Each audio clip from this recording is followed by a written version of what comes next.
Chapter 2593, Luo City's City Lord?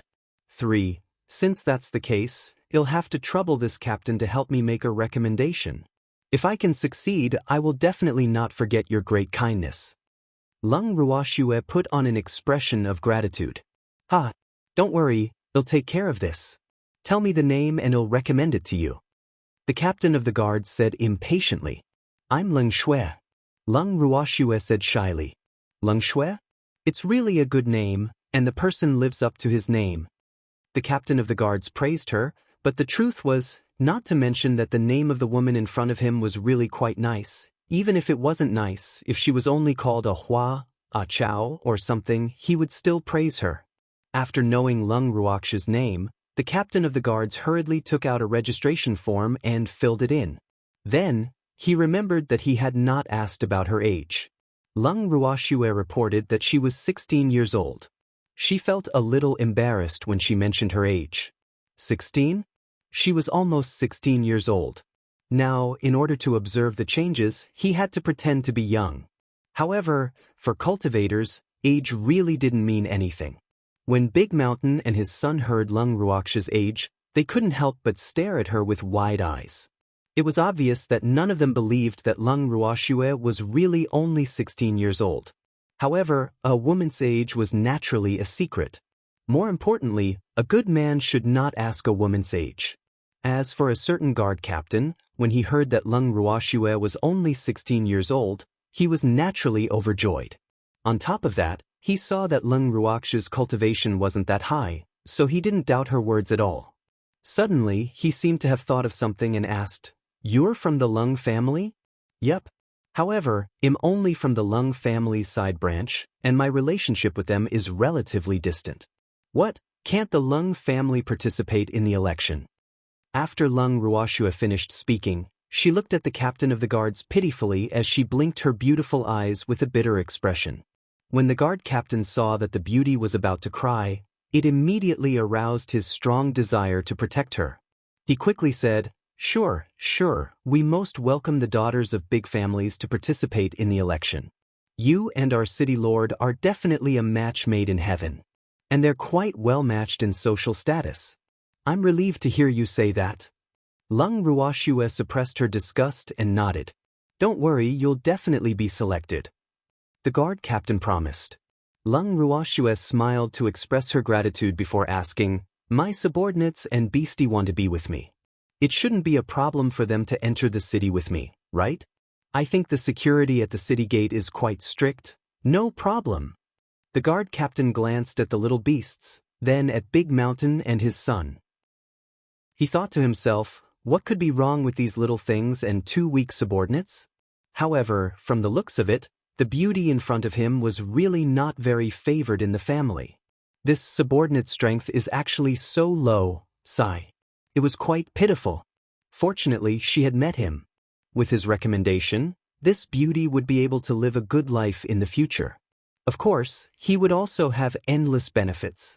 The captain of the Imperial Guards secretly imagined Lung Ruoxue as a desolated daughter who had been bullied by her family and had traveled all the way to Luo City to participate in the selection. It was really not easy. This was clearly an inspirational drama.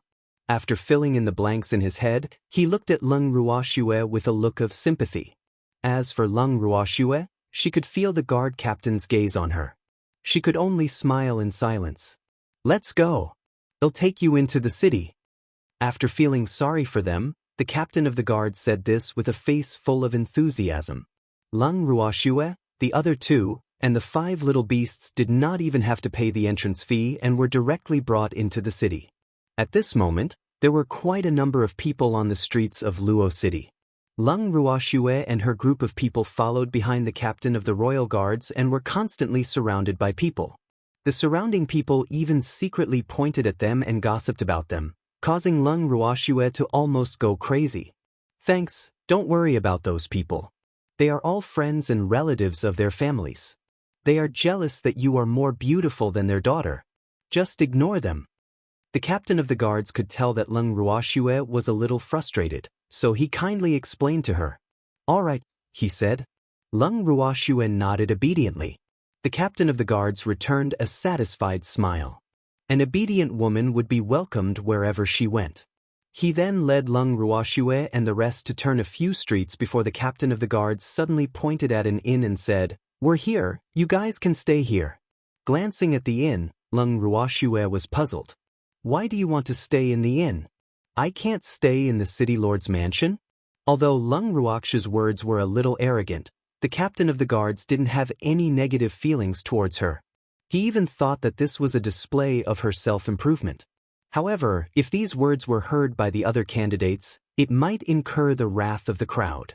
Hence, he explained patiently, "Not now. Only those who pass the semi-finals can stay in the city lord's mansion and wait for the final. You can only stay in the inn for now. The environment here is not bad. It's the best inn in Luo City. Believe me, you're the person I recommended. Of course, it'll take care of you."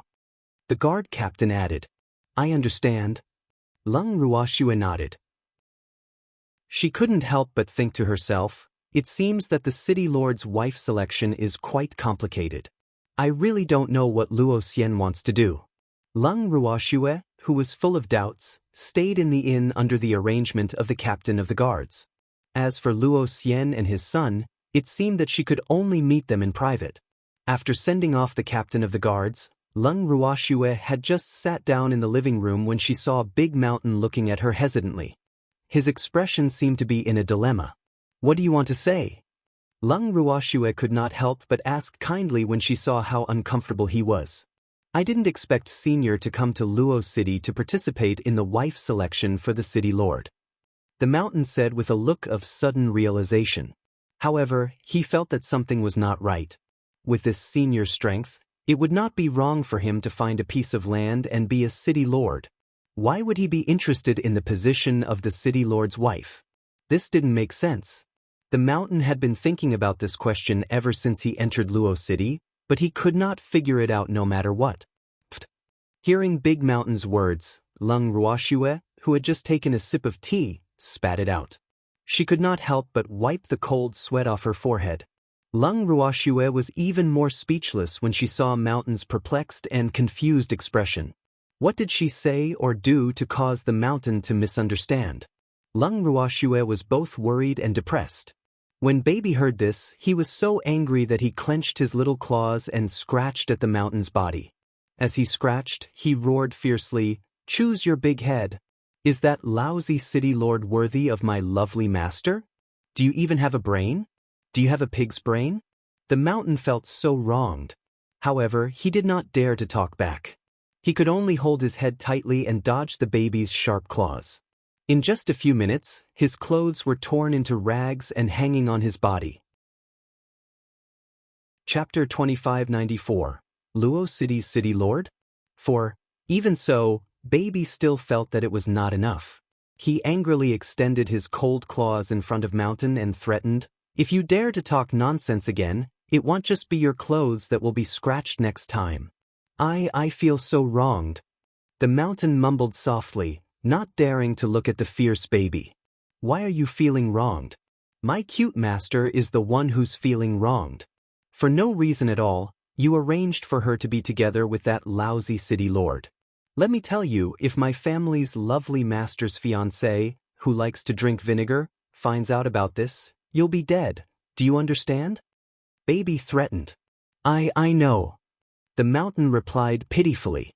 "You're tactful," the baby said as if it would fight whoever dared to say anything about its master. Lung Ruoxue glanced at the pitiful mountain and sighed before explaining, "I do want to see the city lord of Luo City. As for participating in the wife selection, it's just a temporary stopgap measure to wait and see." "That's right, you pig. To tell you the truth, the city lord of Luo City is my lovely master's subordinate. Do you understand now?" Baby asked again in anger. "I understand." Although the mountain said that, he still did not understand. Since the city lord of Luo City was Senior's subordinate, why didn't Senior just reveal his identity? There was no need to do so. It was a pity that he was not Lung Ruoxue, so he naturally did not know what Lung Ruoxue was thinking. All along, Lung Ruoxue had been extremely strict with her subordinates. Her principle was that if others didn't offend her, she wouldn't offend them. If someone offended her, she would return the favor 1,000,000 times over. But now, Luo City was obviously different from what she had expected of Luo Xian. Therefore, she suspected that something had happened in Luo City that she did not know about. Only by investigating in private could they really find out the truth of the matter and not wrongly accuse Luo Xian. And if this matter of choosing a wife was really caused by Luo Xian, she had to at least find out the reason. If everything was normal, she would not meddle in her subordinate's private life. After all, she could not expect her subordinate to be single for life, right? But what if something unusual happened? Leng Ruoxue hoped that she was overthinking things and believed that the Luo family would not dare to do anything that would go against her wishes. At this moment, the little beasts that were connected to Leng Ruoxue understood their master's thoughts and jumped onto Leng Ruoxue's shoulders and legs in an understanding manner. "Master, let us go to the city lord's mansion." "Okay, be careful." Leng Ruoxue nodded in agreement. "Don't worry, adorable master."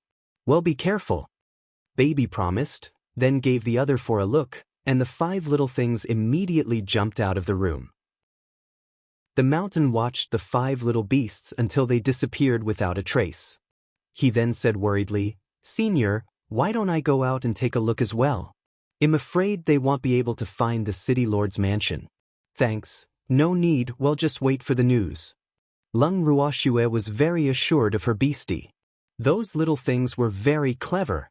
Ling also knew the art of invisibility, and with their strength, it was almost impossible for people on the Haotian continent to find them. Seeing that Leng Ruoxue was not worried about his little beast's safety, Big Mountain could not say anything. Actually, he was not afraid that the 5 little beasts would not be able to find the city lord's residence.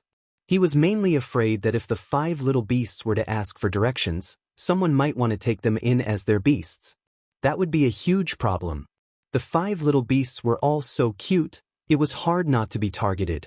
However, if the mountain's good intentions were known by Baby and the other little beasts, they would obviously be despised. In Baby's words, in this world, even the divine realm, the person who wanted to scheme against them had not been born yet. If they really dared to scheme against them, they would definitely not be the unlucky ones. And that was indeed the case. After the little beasts left the inn, they didn't even need to ask for directions. They just happened to see a group of guards who seemed to be going to the city lord's mansion. Ling cast an invisibility spell on them, and the 5 little beasts swaggered behind the group of guards. As they walked, they would comment on which guard's walking posture was not up to standard, or which guard's body size was too big and not up to standard, and so on. Not long after, the 5 of them arrived at the city lord's mansion. Seeing the black plaque with the words, "City Lord's Mansion," hanging at the entrance of the magnificent and resplendent palace, the little beasts were only surprised for a moment before walking straight in. As if they were strolling in their own backyard, the 5 little beasts first familiarized themselves with the city lord's mansion's environment before walking into the most luxurious courtyard. After entering the courtyard, the 5 little beasts went straight to a room with people inside. They heard the soft voices of 2 women talking inside. After listening at the door for a while, they realized that this was not the residence of the city lord. "You bastard! What was going on?" This courtyard was the most beautiful and luxurious, but it was not the city lord's residence. What was the city lord of Luo City thinking? Was his head kicked by a donkey? The 5 little beasts all cursed in their hearts with indignant faces. Then, under Baby's lead, they collectively left the courtyard and moved to another place. After walking around half a circle, they found a few courtyards that were not the city lord's residence. Baby and the other little fellows had no choice but to go to the kitchen and decided to wait here. It's almost night time, the city lord must have dinner, right? One should know that the aroma of food in the kitchen could be smelled from afar. The Haotian continent was different from the divine realm. The people in the divine realm might not eat every day, but the people here must eat. Hard work paid off. Under the situation where the precious few beasts were deliberately waiting for an opportunity, a servant finally came out of the kitchen with a few plates of freshly prepared food. The 5 little beasts immediately followed. This time, they really managed to find their way to the residence of the city lord. It was only when they heard the attendant call out, "City Lord," that they finally confirmed that they had found the right place. However, who was the person who was called the City Lord? Why didn't they have any impression of it? Chapter 2595. Mountain and His Son's Mission. 1. The 5 little beasts carefully stared at the City Lord of Luo City for a long time, but they couldn't see any similarities between this guy and Luo Xian. However, just because he wasn't Luo Xian didn't mean that the City Lord wasn't a member of the Luo family. However, according to the understanding of the little beasts, the Luo family, as the subordinates of their master, shouldn't be so high profile. The 5 of them had made a round around the area and had basically found out about the situation, especially the women who lived in a certain courtyard. It was said that their identities were quite extraordinary. In other words, they were all daughters of big families. Was it normal for so many daughters of big families to come to Luo City to participate in the wife selection of the City Lord? After Baby and the other beasts confirmed that the City Lord of Luo City was a stranger to them, they didn't even look at him. They turned around and swaggered away invisibly. They returned to the inn. Baby could not wait to report the situation to its master. After Lung Ruoxue heard everything, she did not say a word and only drank her tea calmly. However, Big Mountain and his son, who were listening by the side, were dumbfounded. Neither of them had expected that the 5 little beasts would be able to investigate the situation in the City Lord's mansion so thoroughly in such a short period of time. They were really amazing. With that thought, the mountain felt inferior again. It was no wonder that Senior didn't need him to investigate the situation. With these little beasts around, his work efficiency would probably be unsightly. The mountain's gaze towards the beasties was filled with adoration once again. While Baby was basking in the baptism of adoration, he taunted the mountain with a wicked heart. "How is it? Do you admire me? I'm a legend. I do admire him." The mountain was speechless. He had no comment on Beastie's self-proclaimed big brother. However, he had to give them face, and he really admired the workability of these little guys. At the same time, he couldn't help but sigh. Woo! Why didn't he have such a smart beastie? However, this kind of thing depended on fate, so it seemed that envy was not the right thing to do. After adjusting his state of mind, Big Mountain quickly calmed down and pretended to be invisible. However, his dark eyes kept glancing in Lung Ruoxue's direction from time to time. The meaning in his eyes seemed to be asking, "What should we do next? Rest early today." Lung Ruoxue glanced at Big Mountain and said on purpose. When Big Mountain heard this, he felt an itch in his heart. However, since Lung Ruoxue did not want to say it, he did not dare to force her to say it. So, this was bullying an honest person. He peeked in Lung Ruoxue's direction with a hidden bitterness before Big Mountain turned around and left with his son unwillingly to return to his room. "Cute master, should we take action in the dead of night?" Baby asked after Big Mountain and his son had left. "What for?" "Have a good night's sleep so that you'll have the energy to participate in the selection tomorrow, right?" Lung Ruoxue smiled faintly. "I thought that my cute master would want to take a look at the City Lord's mansion." Baby lowered its little head in disappointment. It loved to see the world in chaos, but it felt deeply regretful that it could only sleep at night and could not do anything bad. "Tomorrow, we can go to the Divine Master's residence openly. Why do we have to make a trip in the middle of the night? Besides, didn't you just go there?" Lung Ruoxue replied matter-of-factly. "All right then." Hearing its cute master say this, Baby could only obediently express that it was very obedient. Otherwise, Master could do anything in a rage. Thanks. The next morning, Lung Ruoxue and the rest had just finished their breakfast when the anxious Imperial Guard captain brought a team of subordinates to the inn. He was naturally here to pick Lung Ruoxue up. Lung Ruoxue was deeply surprised to see the captain of the Royal Guards here so early. However, she did not say much and only put on a grateful expression. She smiled faintly at the captain and said, "Captain of the Guards, you've come so early. Thank you for your hard work. It's not hard at all. I've used some connections and specially arranged for you to be in the front of the queue, so it'll take you to the City Lord's mansion now. You must perform well at that time." The guard captain warned with a worried expression. "Don't worry, I'll do my best. Of course, I won't forget the benefits you've given me. Lung Ruoxue said. When the guard captain heard this, he felt that he had not made the wrong choice. The way he looked at Lung Ruoxue also became gentler. On the way to the city lord's mansion, the captain of the guards told her many things to take note of when she entered the city lord's mansion, especially the city lord's preferences. He also told her to be obedient and try her best to curry favor with the city lord when she had the opportunity. Only then would she have a better chance. In the words of the captain of the guards, the competition this time was too fierce. However, Lung Ruoxue did not think much of it. After all, she was not really here to participate in the wife selection. But seeing the guard captain's concern, she didn't want to make him worry too much for fear that she wouldn't get any benefits. So, she basically gave the guard captain face. The captain of the guards was naturally very satisfied with Lung Ruoxue's humble attitude. He sent Lung Ruoxue, her 2 subordinates, and the 5 little beasts into the city lord's residence and handed them over to the head butler who was in charge of this matter. He then turned back every 3 steps and left the city lord's residence with a reluctant expression. After the captain of the guards left, the head butler of Luo City's city lord's mansion carefully sized up Lung Ruoxue. He was even more stunned when he saw her.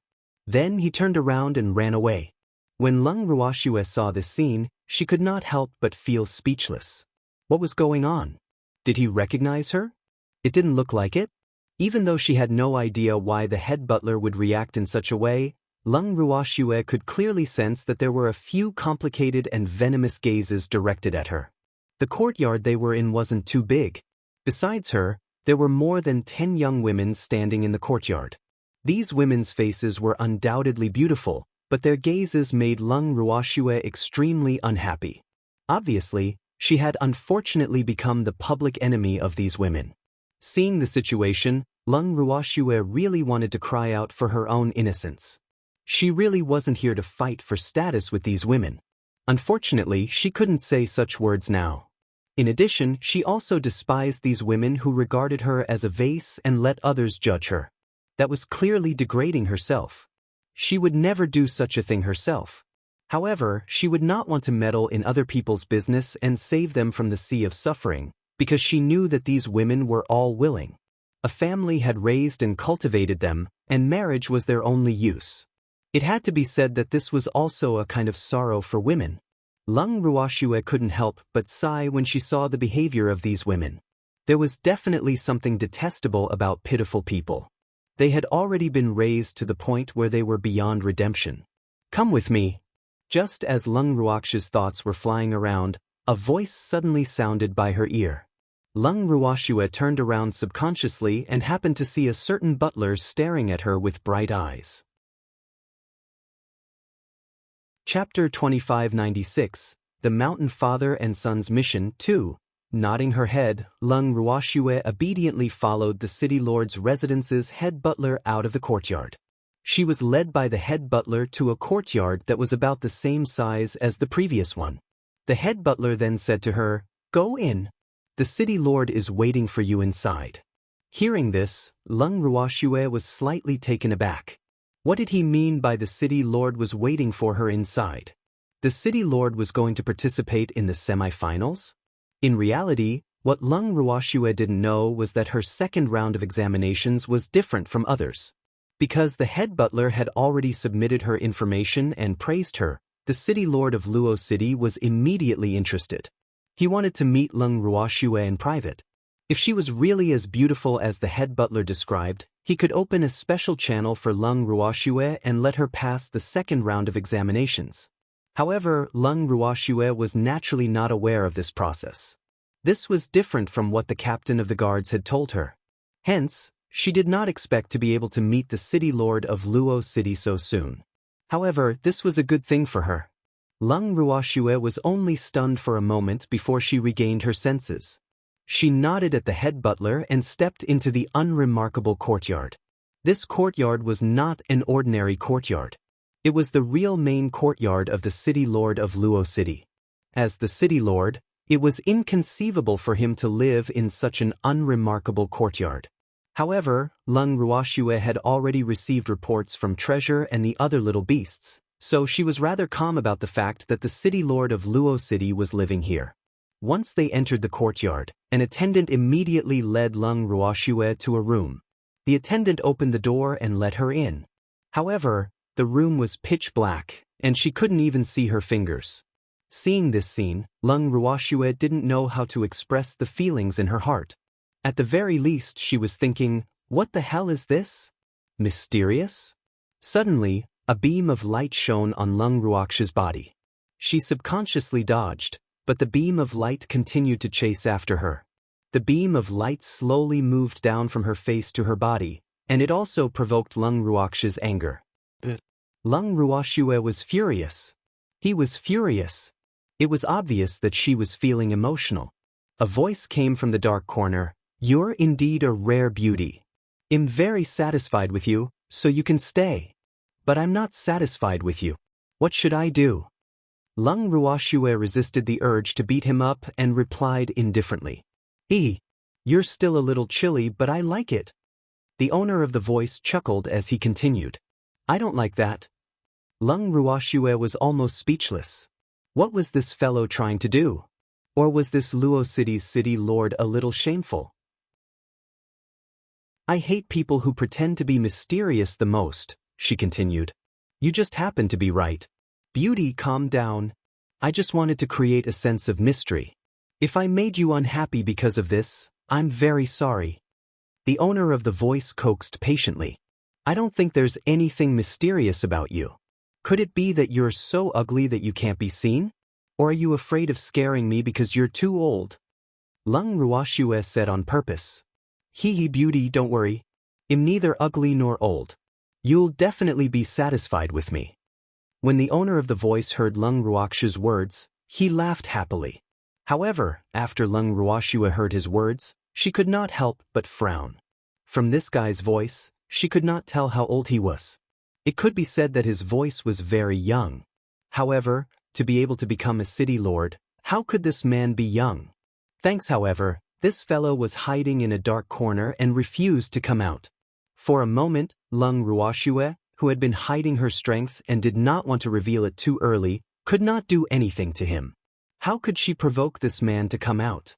She had to at least confirm who this guy was, right? After some thought, Lung Ruoxue said, Since you're neither old nor ugly, then come out and let me have a look. As the saying goes, seeing is believing. If I don't see it with my own eyes, how can I know if you're telling the truth or not? Hearing Lung Ruoxue's distrustful tone, the city lord of Luo City sighed helplessly before saying, All right then. As soon as he finished speaking, the room lit up. A handsome man walked towards Lung Ruoxue. Finally seeing the man's true face, Lung Ruoxue blinked her eyes but did not say anything. The man could not help but tease, Now that you've seen my true face, how is it? Are you satisfied? When Lung Ruoxue heard this, she sized the man up seriously. The man in front of her was indeed good-looking, but he was far from being a demon. The gap between them was even greater, especially since this man was holding a folding fan in his hand and looked extremely handsome. Lung Ruoxue immediately gave him a 0. Otherwise, he would be considered as someone at the extreme level. However, a fan had destroyed him, because the man holding the fan was one of the men she hated the most in her life. This kind of man, no matter how handsome he was not her type. Seeing Lung Ruoxue's conflicted expression, as though she was not satisfied with him, the city lord of Luo City felt depressed. He could not help but say, Beauty, you can't find another young talent like me on the Haotian continent. So, you have to know how to seize the opportunity, understand? The competition among the daughters of the aristocratic families is so intense that it's beyond your imagination. However, I still have high hopes for you, and my heart is on your side. She didn't care. He really didn't care. Even though Lung Ruoxue really wanted to shout back, but in order to quietly observe the changes, she held it in. After taking a few deep breaths and adjusting her agitated emotions, Lung Ruoxue pretended to hesitate and asked, You really think highly of me? Of course, out of all these women, you are the one that moved my heart the most. Luo City's city lord spoke the truth. His eyes were filled with deep affection as he looked at Leng Ruoxue with a fiery gaze. However, Leng Ruoxue was not too interested in his gaze. On the contrary, Leng Ruoxue even looked at the other party valiantly and said, "But I don't even know who you are. How do you expect me to believe you?" Faced with Leng Ruoxue's doubts, the city lord of Luo City turned pale with fright. "You don't know who I am? How is that possible? You must know that almost everyone in the Haotian continent knows me. Can I say that I'm one of the few people who are not like you? I really don't know who you are. I only know that you are the city lord of Luo City. But this is obviously not enough for a person who wants to entrust his life to you. So, if you are sincere, you should first tell me about your 8 generations of ancestors. My grandfather said that I can't marry someone whose 8 generations of ancestors are unclear." Leng Ruoxue said with a worried look. "Are they that strict?" The city lord of Luo City obviously couldn't believe it. It's related to a woman's lifelong event, so how can it not be strict and cautious? Leng Ruoxue said in an unpleasant tone. "That's true, hee. I've been overthinking, but I can only tell you my name now. I'll tell you the rest when I have the chance in the future." The city lord of Luo City thought for a moment. Chapter 2597, The Mountain Father and Son's Mission, 3, Sure. Leng Ruoxue nodded. "Wen Yuan my name," the city lord of Luo City said as if he had made a big decision. "Wen Yuan? If I remember correctly, shouldn't the surname of the governor of Luo City be Luo?" Leng Ruoxue blinked her beautiful eyes and pretended to be confused. Furthermore, this person's surname was Wen. What was going on? That was in the past. Luo City is mine now. Wen Yuan laughed. "Oh." Leng Ruoxue responded softly and did not continue asking. In an instant, the atmosphere turned heavy. Wen Yuan did not interrupt Leng Ruoxue's thoughts because he had already started to imagine that after Leng Ruoxue heard his name, she should be thinking about how to explain to her strict family. After an unknown period of time, Leng Ruoxue's voice rang out once again.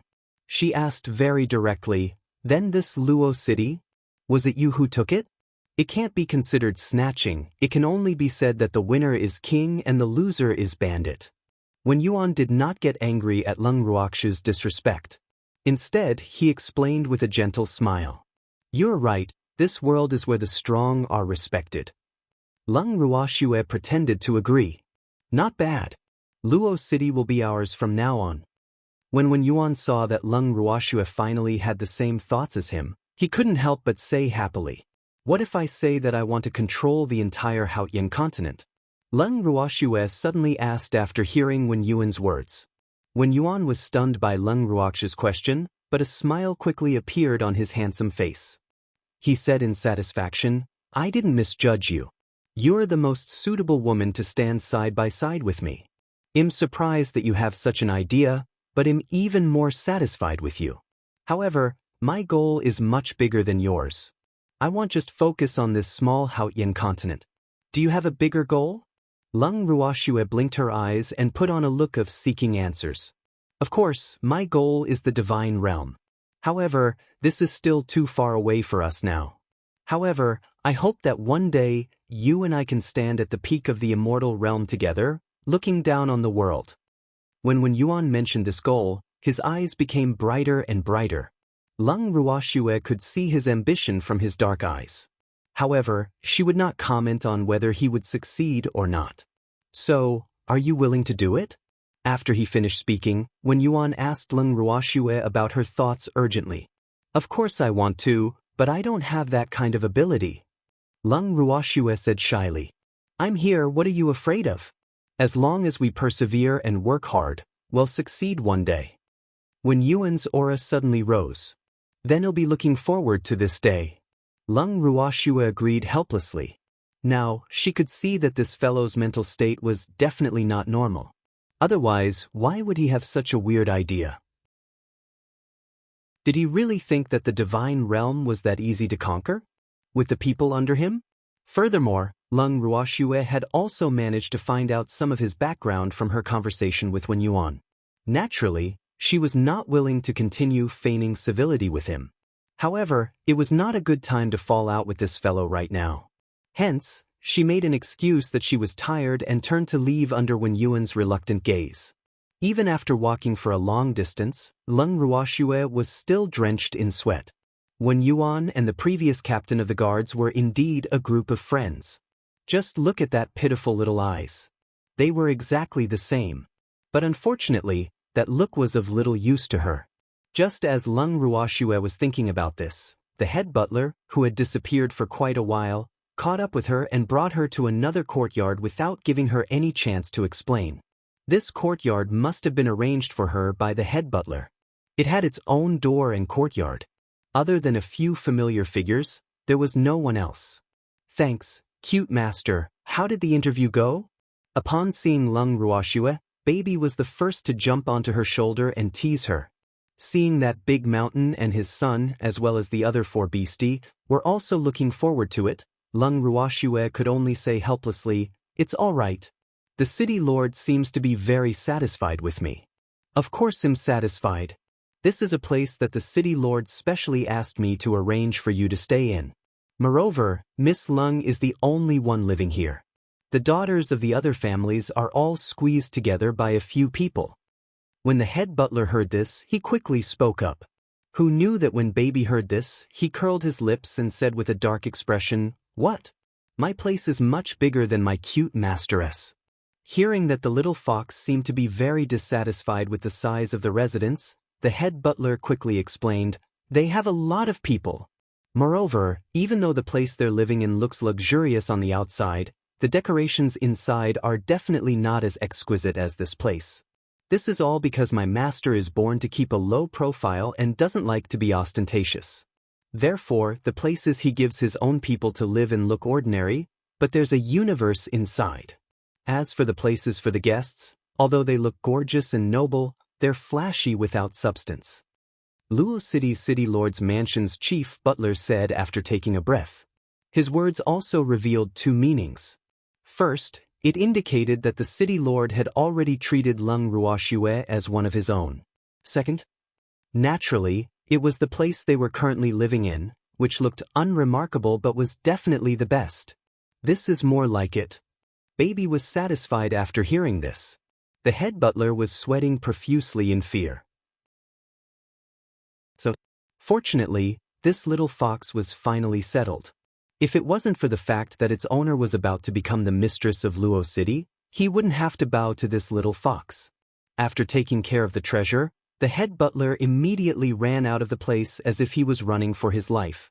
Leng Ruoxue looked at the back of a certain head butler and could not help but sigh at the charm of the treasure.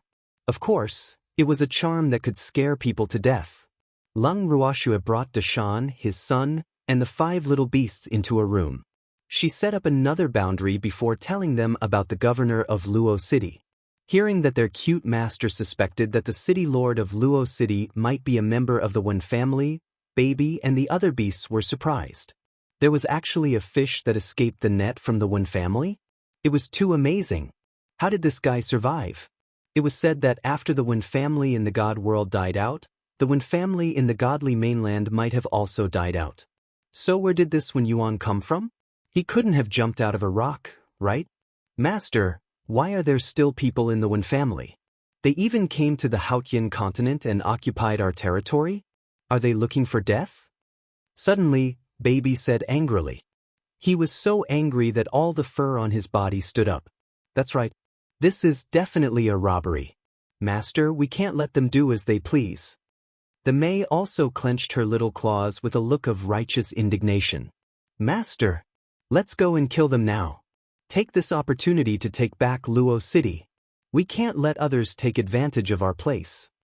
Mo Yehor roared. Calm down. Those who occupy our territory will definitely be killed. But the key now is that we have to know how many people of the Wen family have come to the Haotian continent. Otherwise, it would be a waste of time if we kill one and another pair comes. The one who said this so clearly was you. That's right, we have to find the Luo family. Now that the people here have been occupied by the suspected Wen family, the Luo family will definitely not have a good time. Ling gave his final opinion. Listening to the opinions of her little beasts, Lung Ruoxue nodded her head repeatedly. It seemed like her little beasts had all grown up and knew how to analyze things. In particular, Yu and Ling's words made her feel both surprised and relieved. She felt as if her children finally did not need her protection. Of course, this kind of feeling was also a little sad, making her heart sour. The mountain father and son who were listening by the side were once again dumbfounded. They knew that the seniors were talking about the city lord of Luo City, but they didn't understand what they were talking about. To the father and son, this conversation was as remorseful and incomprehensible as a heavenly book. But what shocked them even more was the intelligence of these little beasts in front of them. It was so high that it was frightening. Look at what they've said. He was really calm. He couldn't think of any words to describe the feeling in the depths of his heart. Compared to these delicate and lovely little beasts, he felt that he was so good that he could jump into the river. It was really a blow to him. The pitiful big mountain and his son looked at each other and pretended to be invisible.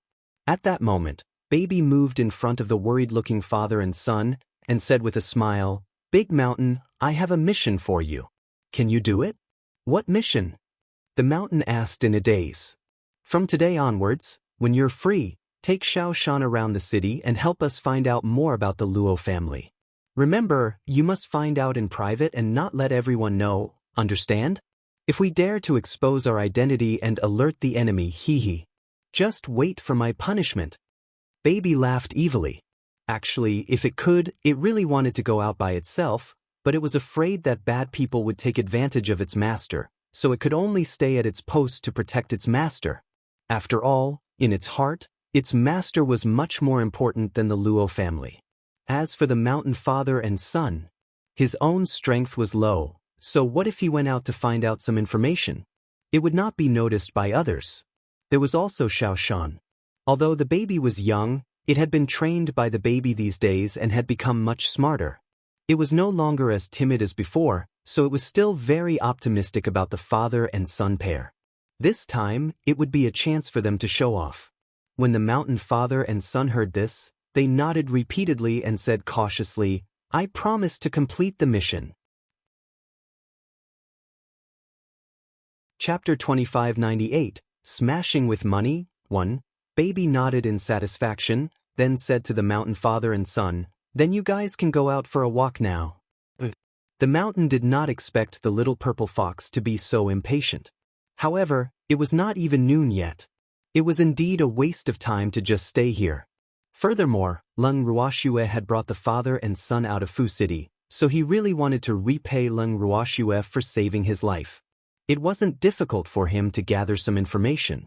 With that, the mountain and his son left the city lord's mansion under the watchful eyes of the little beasts. After they left, Lung Ruoxue glanced at the treasure and asked with a faint smile, "Baby, are you really at ease to let the mountain and his son go out and scout for information? Is this little fellow sure he's not trying to prank me?" "Don't worry. What was there to be worried about?" Although the father and son were a little slow, they couldn't possibly be unable to do such a small thing. "Don't you agree, adorable master?" Baby said with a smile, feeling a little proud that his people had done their best. "That makes sense, but you'd better send someone to protect them. Luo City is very chaotic now. If the father and son attract other people's attention, it will alert the enemy." Lung Ruoxue asked worriedly. "That's fine, then whole go?" Baby looked back at his four friends and asked. "You." The four little beasts pointed their claws at the treasure in unison. Seeing this, Lung Ruoxue couldn't help but laugh out loud. Why was her beastie so adorable? However, the baby was about to cry. It was being betrayed. "So, I've been betrayed by my friends." The baby was heartbroken. It looked at its master with tears in its silver eyes. Then, it turned to look angrily at its companions who seemed to be gloating at Lung Ruoxue's misfortune. In the end, it pounced on Lung Ruoxue's legs and started crying. Lung Ruoxue was sweating profusely. His four companions were dumbfounded. Was it that serious? However, based on their understanding of treasures, this guy was 90% pretending. After all, it was impossible for a guy who had always been in a strong mental state to become a little white flower overnight. This bad guy was definitely acting pitiful in front of them. I can't be fooled. The four little beasts had made up their minds not to be fooled, so none of them went forward to coax their baby. Lung Ruoxue, on the other hand, was in a difficult position. This baby kept crying and crying, so logically speaking, she should be coaxing him properly, but her thoughts were similar to the other little fellows. Baby saw that it was crying, but no one paid attention to it, let alone coaxed it. This result made it sad and angry, so it naturally cried even louder and more miserably. The four little beasts and Lung Ruoxue, who initially did not take their baby's cries seriously, started panicking when they heard that something was wrong with the baby's cries. They hurriedly coaxed their baby, but who knew that the baby cried more and more sadly, and even choked and accused, "You scoundrels, you've all betrayed me. And my cute master, you don't dote on me anymore. I'm so sad. What's the point of me living? I might as well jump into the river. Don't you stop me." Crying, making a scene, and jumping into the river? As Lung Ruoxue listened to her precious words, more and more black lines appeared on her forehead. Where did her precious learn this trick from? However, this trick was quite effective on the other four innocent little fellows. When they heard this, they were so scared that their faces changed. They quickly admitted their mistakes and repeatedly assured that they had not colluded in advance and that they were completely in sync. Thanks, however, when the baby heard the words telepathy, he became even more indignant. "You guys have the same heart, but you put it in. If this isn't betraying it, what is it?" Thinking of this, baby's cries became even louder. The four of them were even more at a loss. "Baby, don't cry." Lung Ruoxue reached out to caress her baby's extremely soft fur as she spoke. Her beautiful face was filled with helplessness. "Master, they bullied me and betrayed me. I'm so sad." Baby raised his little head and looked at Lung Ruoxue pitifully as he choked on his sobs and continued to complain. Both the palm and the back of her hand were meat. Lung Ruoxue didn't know what to do. In the end, she could only helplessly say, "Forget it. No one needs to go out and protect the mountain and his son. You can all stay by my side." All in all, none of the little beasts were willing to go out and wanted to stay by her side. It was such an easy matter to solve. Look at how baby was crying like a mistreated little wife. It was really as pitiful as it could be. Seeing baby's tears drenching its beautiful fur, Lung Ruoxue couldn't help but feel her heart ache. However, hearing Lung Ruoxue's words, baby felt a little embarrassed. After thinking for a while, it seemed to have made up its mind and said, "Master, I'd better go out and protect the father and son. Their strength is indeed too low, and they might be bullied." Although it didn't want to leave its master's side, the current situation was special. If there was a position that needed it more, it would naturally be moved wherever it was needed. With this thought in mind, it didn't feel so bad. However, it still held a grudge against its little friend for betraying it. "Baby, you don't have to force yourself." Lung Ruoxue smiled. "I won't force myself. My lovely master, am willing to protect them." Baby emphasized. This was different from being forced. After saying this, it glared fiercely at its four little companions who had betrayed it, and then turned its head arrogantly, ignoring them. When the four little beasts saw this, they couldn't help but smile bitterly. "Baby, you're bearing a grudge. This time, they would not have a good life. You know, that guy was usually very stingy. This time, when he had the time, who knew what he would do to them?" As if sensing that they were about to live a dark life, the four little beasts instantly became worried.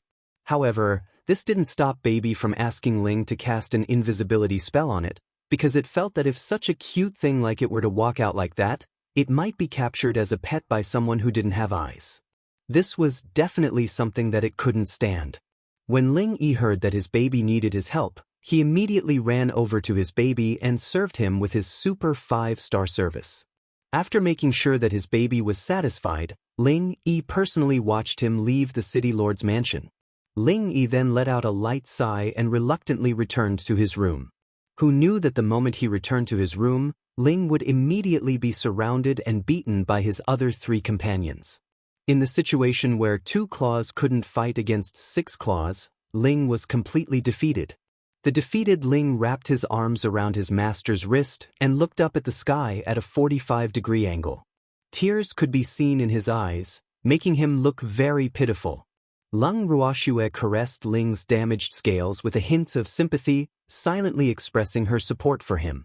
However, as the master, she could not easily intervene in the conflicts between the beasts. Moreover, it seemed that it was more beneficial for the beasts to develop feelings for each other if they often fought. Chapter 2599. Smashing with Money, 2. Basically, Lung Ruoxue was the type of master who would let her beasts go. She would not interfere too much with their thoughts and would allow them to develop according to their own wishes. Otherwise, her beasts would not have such a distinct personality. At this moment, the other 3 little beasts also gathered around Lung Ruoxue. The message they were sending was, "Master, please protect me." An evil force was bullying them. After laughing, Lung Ruoxue caressed this one and touched that one, without missing a beat. These little fellows were her most precious treasures, and at the same time, they brought her endless joy. At the same time, Baby, who was quietly following Big Mountain and his son on the street, was releasing cold air with all his might. Because of its invisibility, everyone around it would feel a chill wherever it went, but they didn't know why the surrounding air would suddenly become cold and then warm again. Such a contrast made those who saw a treasure on the road but couldn't see it quite inexplicable. Fortunately, Baby quickly followed Big Mountain and his son into the only tea house in Luo City. He sat down in the empty seat next to Big Mountain and waited for him to order. At the same time, it also stopped its behavior of poisoning the surrounding passers-by. One had to drink tea in a tea house, and there weren't many dishes in the tea house. They could only order some food and chat while drinking tea. In fact, Big Mountain and his son could not help but walk in because they saw the most people here. However, when they entered the tea house and saw the menu, they completely broke down. "You bastard! Did he still want to live? A pot of tea cost 100 purple coins. That was too expensive. If he had that 100 purple coins, he would have saved it for his son to use for the spirit energy conversion. He would never have come here just to drink a pot of water." As he looked down, the mountain suddenly realized that the pot of tea that was priced at 100 purple coins was not the most expensive one. It was the cheapest and most expensive one here, priced at 10,000 purple coins. The mountain's heart trembled when he saw the price. He regretted coming here. This was clearly a rip-off shop that ripped people off without even blinking. Looking at the table full of teapots and countless delicate desserts on the other arm, he was inexplicably sad and angry. If the things on the next table were to be exchanged for money, it would be enough for him to spend for decades. This was really infuriating. However, even though he was sad and angry, what he couldn't understand was that the things here were so expensive, so why were there so many people coming here to be slaughtered? Weren't they just asking for it? He admitted that he would never do such a thing. Looking at Xiao Shan in embarrassment, the mountain said softly, "Son, the things here are too expensive. Why don't we go somewhere else?" Xiao Shan nodded obediently when he heard his father's words. However, the waiter waiting at the side was a little dissatisfied when he saw this. The waiter could tell that the father and son were poor, so he said in a disdainful tone, "I knew you guys couldn't afford the food here, you look so poor." When Baby heard this, he was so angry that he exploded. Damn it! Didn't he know that this father and son were under his protection? He actually dared to look down on others. One had to know that under the influence of Lung Ruoxue's personality, Baby had also become extremely hateful towards snobs who looked down on others. Now that this person had bumped into his hands, in addition to the fact that he had suffered a little injustice in the city lord's residence, Baby instantly exploded like a lit explosive. Thanks, of course, it wasn't that it had revealed itself in a fit of anger. After all, without Ling around, it wouldn't be able to dispel the invisibility spell. However, not being able to reveal itself didn't mean that it couldn't teach this snobbish waiter a lesson. Didn't he despise the father and son for their shabby clothes? All right, it would use money to smash this blind fellow to death. You bastard! He didn't even know what it meant to be luxurious in a low-key way. He really had no knowledge. Baby despised the waiter in every way and decided to open his eyes today and see if he would still dare to look down on guests who were not dressed luxuriously enough. After making this decision, it took out a card from its storage ring and stuffed it into the mountain's hand without a sound. This card was given to them by their lovely master after they arrived in Hautian continent. Naturally, they could buy anything they wanted with this card. However, it did not know how many purple coins were in this card. However, its master would never be stingy with the beasts. It should be enough for them to drink some tea and eat some snacks. It was quite confident about this. The mountain was shocked when he felt something being stuffed into his hand. However, an extremely familiar voice spoke to him telepathically, "Take it and order the best snacks and tea here." "Senior baby?" The mountain panicked and looked around, but he didn't see the little beast he was looking for. "Don't look for me, I'm invisible beside you. You won't be able to see me," Baby said with a face full of disappointment. How stupid was this guy? He was actually looking around. Wasn't this clearly telling others that he was looking for someone? Oh. The mountain could not help but feel a little fearful and reverent.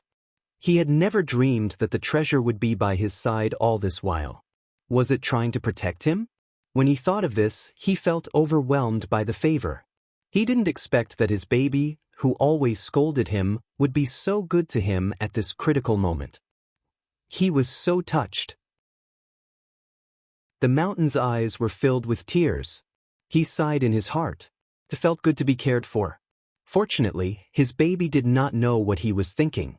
Otherwise, he would have told him, "Big Mountain, you're thinking too much." It just couldn't stand the waiter who looked down on them. In Baby's mind, it could bully the mountain father and son however it wanted, but not outsiders. It was just that he did not know if the mountain, who was treated as one of his own, would still be happy if he knew what Treasure was thinking. However, at this moment, the mountain was undoubtedly excited. After calming himself down, the mountain put on a cool, handsome, and noble look. He raised his chin and said to the waiter, "Who did you say can't afford the food here? Who was the one who looked poor? Bring me the best tea and the best snacks. This lord will be eating here today." When the mountain said this, he was very imposing. Needless to say, he really frightened the waiter. Unfortunately, the mountain was just a paper tiger. Although he said tough words, he was very empty inside. As for the waiter, although he was a little stunned when he heard the mountain's words, he quickly reacted and continued to speak with a dark expression. "Do you have the money to pay? And you want the best things we have here? You must be daydreaming." The waiter didn't think that the father and son looked like wealthy tycoons, so he didn't have much to worry about when he mocked them. It should be known that the people who came and went in and out of their tea house were basically people from rich and noble families. People like the father and son looked like cultivators who were in dire straits and could only barely feed themselves. People like them would never be the guests of their tea house. Chapter 2600. Smashing with Money, 3. It was precisely because of this that the waiter was not very fond of the mountain father and son, who were dressed in tattered clothes. Now that he heard the mountain's words, it was as if he had heard some kind of fantasy story. He even had a mocking smile on his face. "They'll swipe my card. Can you farm here?" The waiter's words did not anger the mountain. Instead, it made him smile sarcastically. Although he had said it, the mountain was still not very confident. The main reason was that he did not know how much money was in the card Baby gave him. If there was not enough money, wouldn't it be even more embarrassing? However, the mountain knew that if he did not follow Baby's instructions, the little fox would not let him off easily. Hence, he steeled his heart and decided to go all out. Little beast, who could casually give away divine fruits, shouldn't be short of money. "I can, but do you have a card?" When the waiter heard this, his eyes widened in disbelief and he laughed. "You're looking down on me." The mountain roared and threw the small card in his hand on the table. The waiter was dumbfounded. As a waiter in such a popular tea house, he had naturally seen several types of cards. And this kind of nameless silver card seemed to have at least 10 million yuan in it. Otherwise, it would not be possible. But was that possible? The waiter rubbed his eyes hard in disbelief, afraid that he had presbyopia. However, after rubbing his eyes, he saw that the delicate card was still lying on the table. Oh my God! This is real. It was actually true. Wasn't this a little too magical? The waiter was so shocked that his jaw almost fell off. He had lived for so many years, but he had never thought that he would see with his own eyes a loser father and son suddenly become rich. This was heaven-defying. The waiter was very indignant. Why wasn't he the one who had become so rich? Why did she have to do such a thing in front of him? The waiter at the side was sad about the spring and autumn, and his mind was full of wild thoughts. Xiao Shan, who was sitting next to him, looked at his father worriedly. He had never seen the card his father had thrown on the table, but he subconsciously thought that the card could not be used as money. So just as he was prepared to be kicked out of the tea house, the manager of the tea house personally came to their table and said with a respectful face, "What would you like to order? It'll be at your service." The shopkeeper's words were extremely polite, causing Xiao Shan's black eyes to widen. This was simply too unbelievable. Could a small silver card really be that powerful? By then, even if Xiao Shan's knowledge was lacking, he knew that the small card was a good thing. But how did his father get that card? Xiao Shan looked at his father with a heart full of questions, but he clearly did not have the time to care about him at the moment. He only saw his fingers gesturing on the menu, ordering one dish after another. It was only until Xiao Shan was dazzled and frightened that he finally stopped ordering. At this moment, Xiao Shan was already drenched in cold sweat. Oh my God! Father asked for so many things, don't have no money to pay when the time comes. Xiao Shan was very worried about this, and he did not think that there would be much money on the silver card that his father had taken out. If he didn't have enough money, he would lose face. He wondered if the family would take them in if they stayed here to work to pay off their debts. With this thought in mind, Xiao Shan mimicked his father's actions and looked around. Not long after, the things that De Shan had ordered were placed on the table one by one, attracting Xiao Shan's attention. Xiao Shan's mouth was wide open, and his eyes could not even see enough. The desserts on the table were really beautiful. Not only were they bright in color, but the taste was also very attractive. Xiao Shan was drooling and swallowed his saliva unconsciously, but he did not dare to reach out to eat the food on the table. Big Mountain didn't dare to eat either. The father and son both had the same expression as they stared at the food on the table. The shopkeeper was puzzled and asked, "Why aren't the two of you moving? Are you not satisfied with these desserts? It doesn't matter. Just tell me what kind of snacks you want to eat and I'll get someone to make them for you." Hearing the shopkeeper's words, Big Mountain and his son smiled sheepishly. How could they be dissatisfied? He didn't dare to eat it. To the mountain, he did not dare to make the first move without the baby's order, but what about Xiao Shan? He felt that if he really ate these exquisite things, he would have to stay in the tea house for the rest of his life to pay off his debts. Even so, the other party might not want it. As he thought about it, the mountaintop grew sorrowful again. Seeing that the father and son didn't speak and only looked at him with a smile, the shopkeeper was in a difficult position. What did this mean? Can you give me a clear explanation? Just like that, the three of them looked at each other. Treasure looked at the three people in front of him who were in a daze and couldn't help but roar, "Hurry up and eat, don't waste it." "Senior baby, you're not eating?" The mountain asked in confusion. "Thanks, I'm not interested." "You too, finish your food. We have money, so don't be afraid. Even if you want to act, you have to act like a lord. Otherwise, don't blame me for beating you up." Treasure repeatedly threatened. "Well, eat now." Hearing that he was going to be beaten up, the mountain immediately pulled himself together as if he had been injected with chicken blood. Wasn't it just eating, spending money, and acting like a boss? Who didn't know how to do this? More importantly, this was a rare opportunity. He wanted to enjoy the treatment of the system today. After making the decision, the mountain told Xiao Shan, "Son, let's start eating." After saying that, he poured himself a cup of tea and ate a piece of snow-white dessert. The pastry was exquisite and small, and it was just right to put in the mouth. Not only was the pastry sweet and fragrant, but it also melted in the mouth. It was delicious. It was really a delicacy. The mountain had never eaten such delicious desserts before. He did not even bother to ask the shopkeeper for the desserts' names and gobbled them up. When Xiao Shan saw this, although he felt that his father was a little worried, the food had already been ordered and his father had eaten it. There was no way to return it.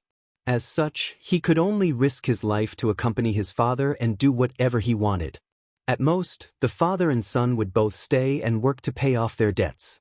It just so happened that they had a place to eat in the future. It could be said that Xiao Shan was no longer reserved after he had thought it through. He swung his arms and gobbled down the food like Big Mountain. Looking at the father and son in front of him, as if they were reincarnated ghosts, eating wildly as if they had not eaten food in a few lifetimes, the corner of the shopkeeper's mouth could not help but twitch. In the end, he could not bear to look at them and chose to leave silently, leaving the guests a quiet dining environment. After they finished eating and paid the bill, Mountain and his son were even more dumbfounded. 100,000 purple coins? Did you get the bill wrong? Hearing the terrifying astronomical figure from the shopkeeper's mouth, Deshan and his son's faces immediately turned pale. Xiao Shan even nervously tugged at his father's lapels. Otherwise, he would not be able to sit still. This much money, even if he sold himself, it would not be enough to pay for a cup of tea. A black shop. This place was definitely a black shop. Big Mountain and his son thought to themselves at the same time. In an instant, the way they looked at the shopkeeper changed. The shopkeeper was confused by their complicated looks. However, the customer was God, so he was quite patient when facing God. Pointing at the small silver card on the table, the shopkeeper reminded, "Just swipe this card for me." After he finished speaking, he saw that the father and son just stared at him with wide eyes. They didn't agree or refuse, so he could only take it as a silent agreement and directly took the card to the front desk. After the shopkeeper took the card away, it took a while for Big Mountain and his son to react. However, before the two of them could chase after the shopkeeper to ask for the small card back, the shopkeeper had already taken the initiative to take the card back and returned it to Big Mountain. He even carefully reminded him, "Please keep this silver card carefully. The bill has been settled. You paid the bill. It's over just like this?" He didn't tell them that they didn't have enough money, nor did he ask them to stay and work to pay off their debts. The father and son felt like they were in a dream. In their confusion, they were sent out of the tea house by the attentive shopkeeper. Standing on the street, the father and son were still in a daze. The pedestrians passing by didn't know what was going on with them and couldn't help but quietly point at them. "Hurry up and leave this place. Don't embarrass yourself." Suddenly, an unhappy voice rang in the father and son's ears. Then Big Mountain felt a weight on his shoulder. Needless to say, it must be the precious senior sitting on his shoulder. Big Mountain pulled himself together and left the tea house without hesitation. He walked aimlessly on the street, thinking about what had happened before as he walked. Suddenly he felt depressed. He had originally wanted to go to the lively tea house to find out some news, but in the end he only ate such expensive food and did not get any useful information. This money was really wasted. The mountain was very regretful. As he walked, he did not know where he was holding his son's hand. In short, although the place in front of him was spacious, it was remote and looked like the wilderness. Why did he come here? The mountain was dumbfounded. He then looked at Xiao Shan and complained, "Son, we're going the wrong way. Why didn't you remind me?" Xiao Shan felt wronged and said with a depressed expression, "I don't know the way." "All right, since we're already here, let's just take things as they are.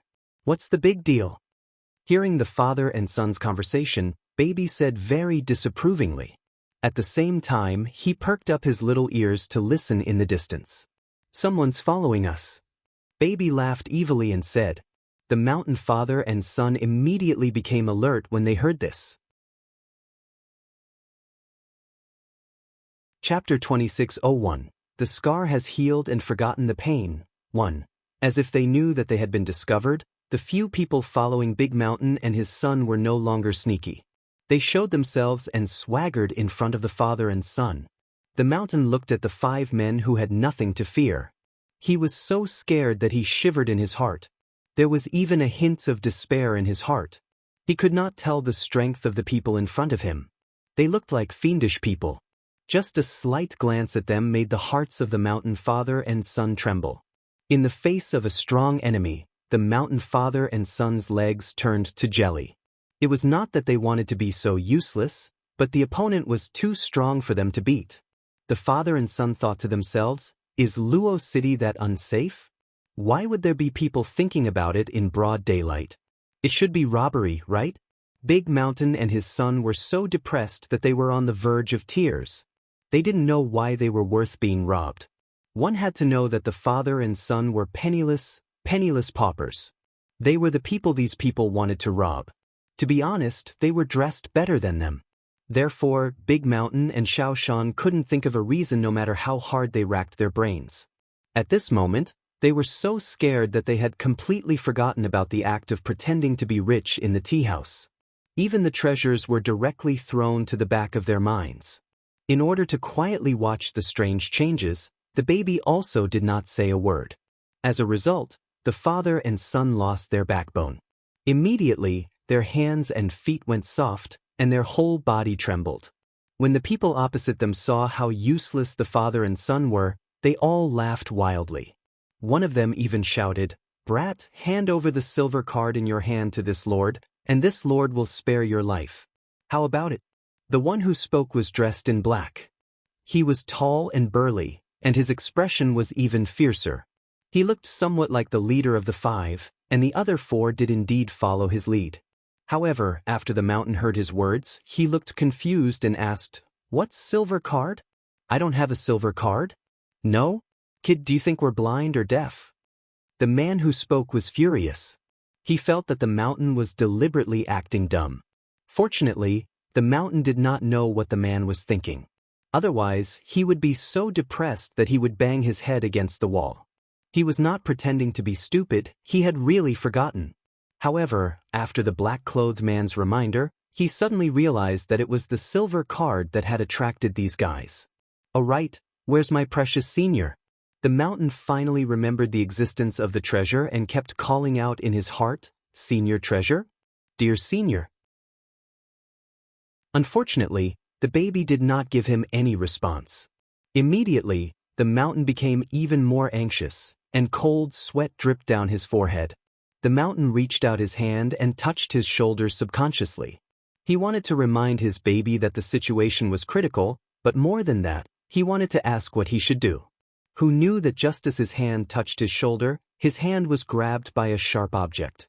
In an instant, 5 shallow claw marks appeared on his hand, and baby's voice rang in his heart at the same time, "What are you doing?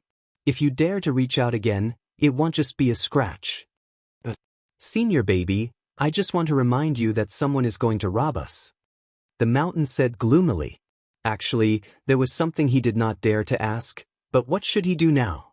Because he could clearly feel that his baby's temper was not very good. "I saw it," baby replied in a bad mood, and then there was no more sound. "Thanks as expected." The mountain saw that his baby was silent and thought to himself, "Thank God I didn't ask, or I'd probably be scolded again." However, what should they do in this situation? His mind was in a mess, and he had no idea what to do. Give the silver card to the other party in exchange for a chance to live? This was obviously unrealistic. That was because the card did not belong to him.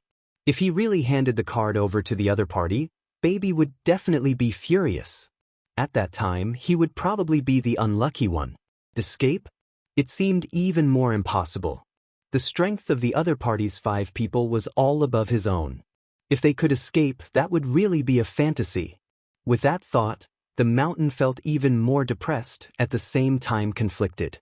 Moreover, he didn't know if the treasure could beat the 5 of them, so he didn't dare to expose the existence of the treasure.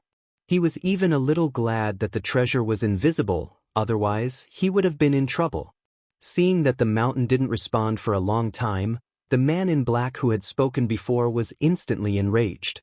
His face flushed red as he shouted, "Little brat, I'm asking you a question. Are you pretending you can't hear me?" "And no, that's not it." The mountain was jolted back to his senses by the roar, and added with a look of fear, "I really don't have a silver card, because that card isn't mine at all. Whether it's yours or not, it's still in your hands. So, Quickly hand over that silver card, or today you father and son will? He. The man in black laughed evilly, then glared at the mountain. The mountain understood the man's words, but if he handed over the silver card, he would not have a good life. He might even be worse off than now. Weighing the two, his flustered and thumping heart still leaned towards the treasure. Who asked him to owe someone a favor and not return it? It's not mine. I can't give it to you. The mountain said in an imposing manner after he made up his mind. The black-robed man became even angrier when he heard this. You bastard! He thought that as long as he scared them a little, the father and son with a huge amount of money in front of him would obediently give him the silver card. Who knew that they would actually refuse, which made the black-shirt man feel quite no sense of accomplishment. Don't hand it over? Then die. The black-robed man roared in anger. Then, he brandished a long blade that glowed with a silver light and swung it at the mountain father and son. Big Mountain and his son had been so intimidated by the man in black's murderous aura and pressure that their legs had turned to jelly. They could not run even if they wanted to. In such a situation, the father and son closed their eyes in despair. However, the expected pain did not come. After a crisp bang, they heard a miserable scream. The father and son opened their eyes and saw the black-clothed man who wanted to kill them rolling on the ground in pain. The knife in his hand had long fallen to the ground, and there were 5 obvious claw marks on the man's wrist. Faced with such a change, the father and son were dumbfounded. Was this a treasure?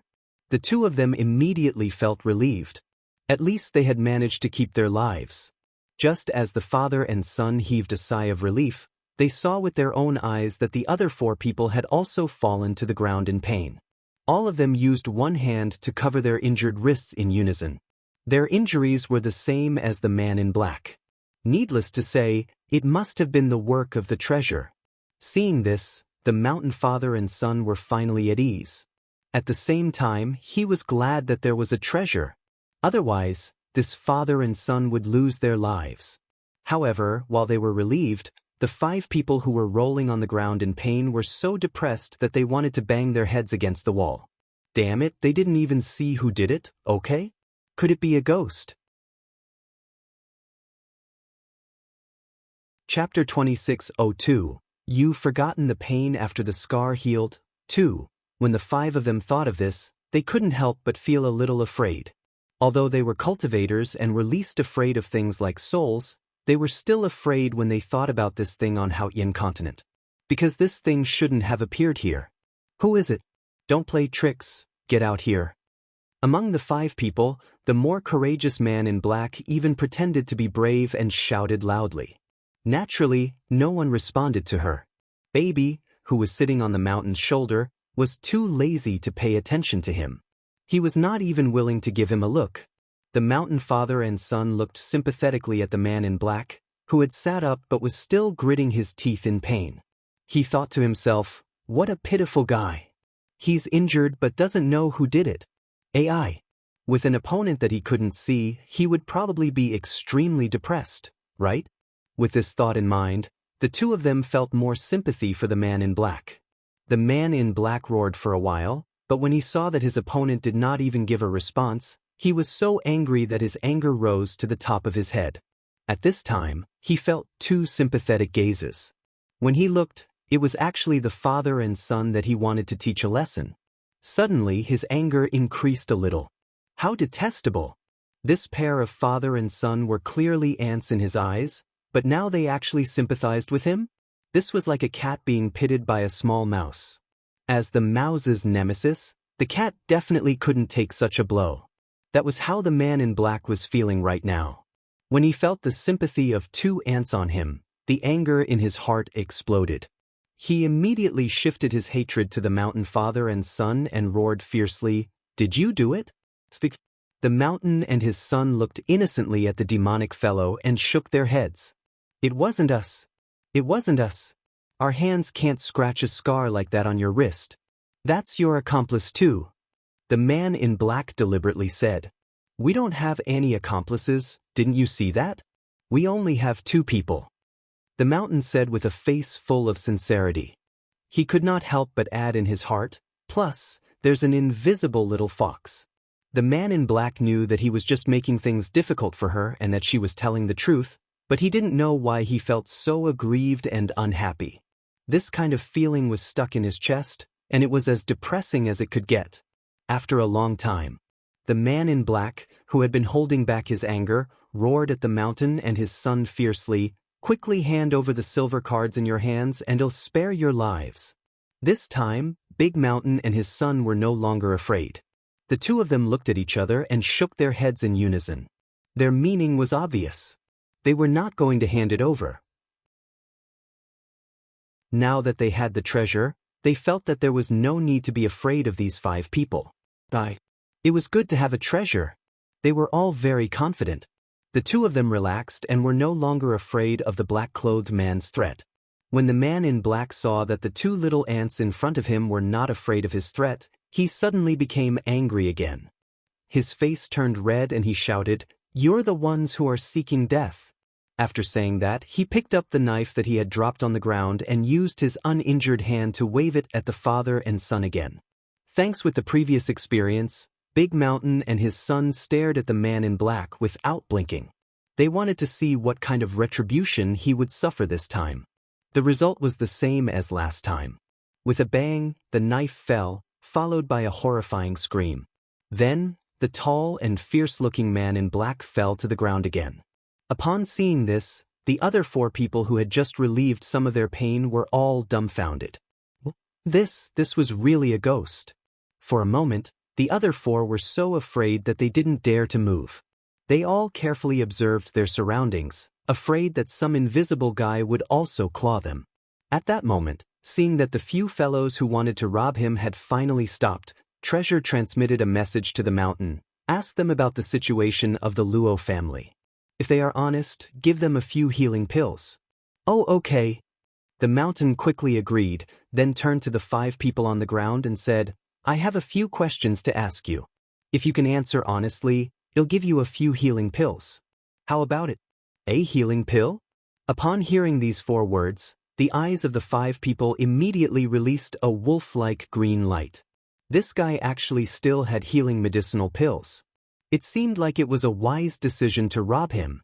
But for now, he had to get his hands on the healing pills. Woo! Pills. That was a good thing that money couldn't buy. Especially those used for healing, they were worth thousands of gold. And the best healing pills were priceless. With the benefits, the 5 of them immediately became much more obedient. "Go ahead." The man in black who had sat up once again said through gritted teeth. The pain on his wrist pierced straight into his heart and lungs. It was a pity that he did not have any healing medicinal pills in his hands. Otherwise, he would not have allowed his injuries to heal naturally. When he heard the father and son in front of him say that he would be given a healing pill if he answered a few questions, the black-clothed man was really envious and jealous of him. He really wanted to snatch the pills from their hands as well. But now was not the time. The black-clothed man decided to first obtain the medicinal pills that he could earn by answering questions. "I heard that the previous city lord of Luo City had the surname Luo. I want to know, where is the Luo family now?" The mountain went straight to the point and asked without any hesitation. However, when the man in black heard the mountain's question, he asked warily instead of answering, "Why are you asking about the Luo family? Could he be a relative of the Luo family?" "No, I'm just curious." The mountain laughed. "Curious? It's best not to be curious about such things. You must know that the Luo family is a taboo in Luo City now. No one is allowed to mention it." The black-robed man was on guard. "There's such a thing? Where are they now?" the mountain asked. "Didn't I say not to mention it? Why are you so insensible?" The black-robed man glared at him and said with a displeased expression, "But I'm really curious. Just tell me. Besides, there's no one else here, so even if you tell me, no one will know, right? How about this? Tell me where the Luo family is and I'll give you an extra healing pill." The mountain bargained. These words were naturally what Baby wanted him to say. "I'll tell you if you add 3 more. The man in black heard this and made a counteroffer. "Isn't 3 too many?" The mountain hesitated, seemingly in a difficult position. No room for discussion. The black-clothed man had no intention of compromising with this price. Of course, it was also because he did not want to tell the mountain about this, so he offered a high price. There were a total of 4 healing elixirs, 1 for his own use, and the other 3 could definitely be sold for a high price. Who asked healing medicinal pills to be so scarce right now? The mountain pretended to think and hesitate for a long time. Finally, he made a pained expression and said, "It's a deal, but you can't ask for a sky-high price, or I'll ask someone else." Chapter 26:03. You've forgotten the pain after the scar healed. 3. Don't worry. The black-robed man was very sensible. He could also see that this should be the other party's bottom line. Naturally, he would not let the medicinal pill that was about to be in his hands fly away. Then you can tell me now, where is the Luo family now? The mountain reminded. Ever since Luo City was taken over by someone, the Luo family's strength was greatly reduced and they disappeared overnight. I've heard that the Luo family once appeared in the area of the Green Dragon Mountain. So I guess they should be there. The man in black said after some thought. Guess? So, you don't know the exact location of the Luo family? The mountain said in dissatisfaction. I'm just a small character in the Hautian continent. Isn't it normal that I don't know the details? One had to know that not everyone could know about this little bit of news. If you ask someone else, you won't hear it. The black-robed man could hear the dissatisfaction in the mountain's words and immediately retorted in an unpleasant tone. If you're just a minor character, how did you know about this? The mountain could not help asking. After he asked this question, he immediately broke out in a cold sweat. His strength was not even as good as these people in front of him. Now, he actually dared to call the other party a small character. He didn't know if the other party would be angry and want to cut him off again after hearing this. Subconsciously touching his neck, Big Mountain's little heart began to beat wildly. However, to the mountain's surprise, the man in black did not get angry. Instead, he explained patiently, "Of course, I don't know that based on my ability. A captain of guards in the mayor's mansion told me when I was drinking with him. Is this information accurate?" The mountain asked worried. "I can't guarantee that." The black-robed man said, afraid of taking responsibility. The mountain was speechless at such a rascal's answer. If you can't guarantee it, why are you so confident? Was this a joke? The mountain was out of ideas and could only ask for help from the treasure on his shoulder. He asked, "Senior baby, he's not sure about this news. What should we do now?" "Give them the pills and let's go," Baby said calmly. For it, this news was very likely to be true, because the brothers that its lovely master had acknowledged were all on Green Dragon Mountain. Moreover, the relationship between the two families had always been good.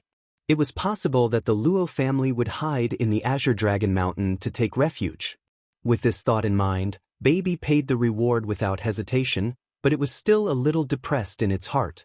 If it had known that the Luo family might have gone to the Azure Dragon Mountain, it would not have bothered to ask these useless guys questions. What a waste. Fortunately, the healing elixir it was going to give was very ordinary. Otherwise, it would have been depressed to death. When he heard that the treasure meant that he had to pay for it, the mountain's eyes widened. Wasn't this pill too easy to earn? So, it's a pity that I don't know anything about the Luo family. Otherwise, I wouldn't have let these guys earn the pills. Although he was dejected, the mountain still obediently took the small white jade bottle from treasure and paid the other party according to the conditions they had agreed on. Although only one of them answered the question, the reward was the same since they were working together. Such a fact made the mountain feel a little sullen. Although he really wanted to say that it would be fine to just pay the black-clothed man, right? After all, there was only one person who answered, but he could feel that his baby obviously didn't want to be involved with the other party's rhythm, so he could only swallow these words. When the black-robed man and the other 4 received the pills, they sniffed the fragrance of the pills as if they had seen their sweetheart.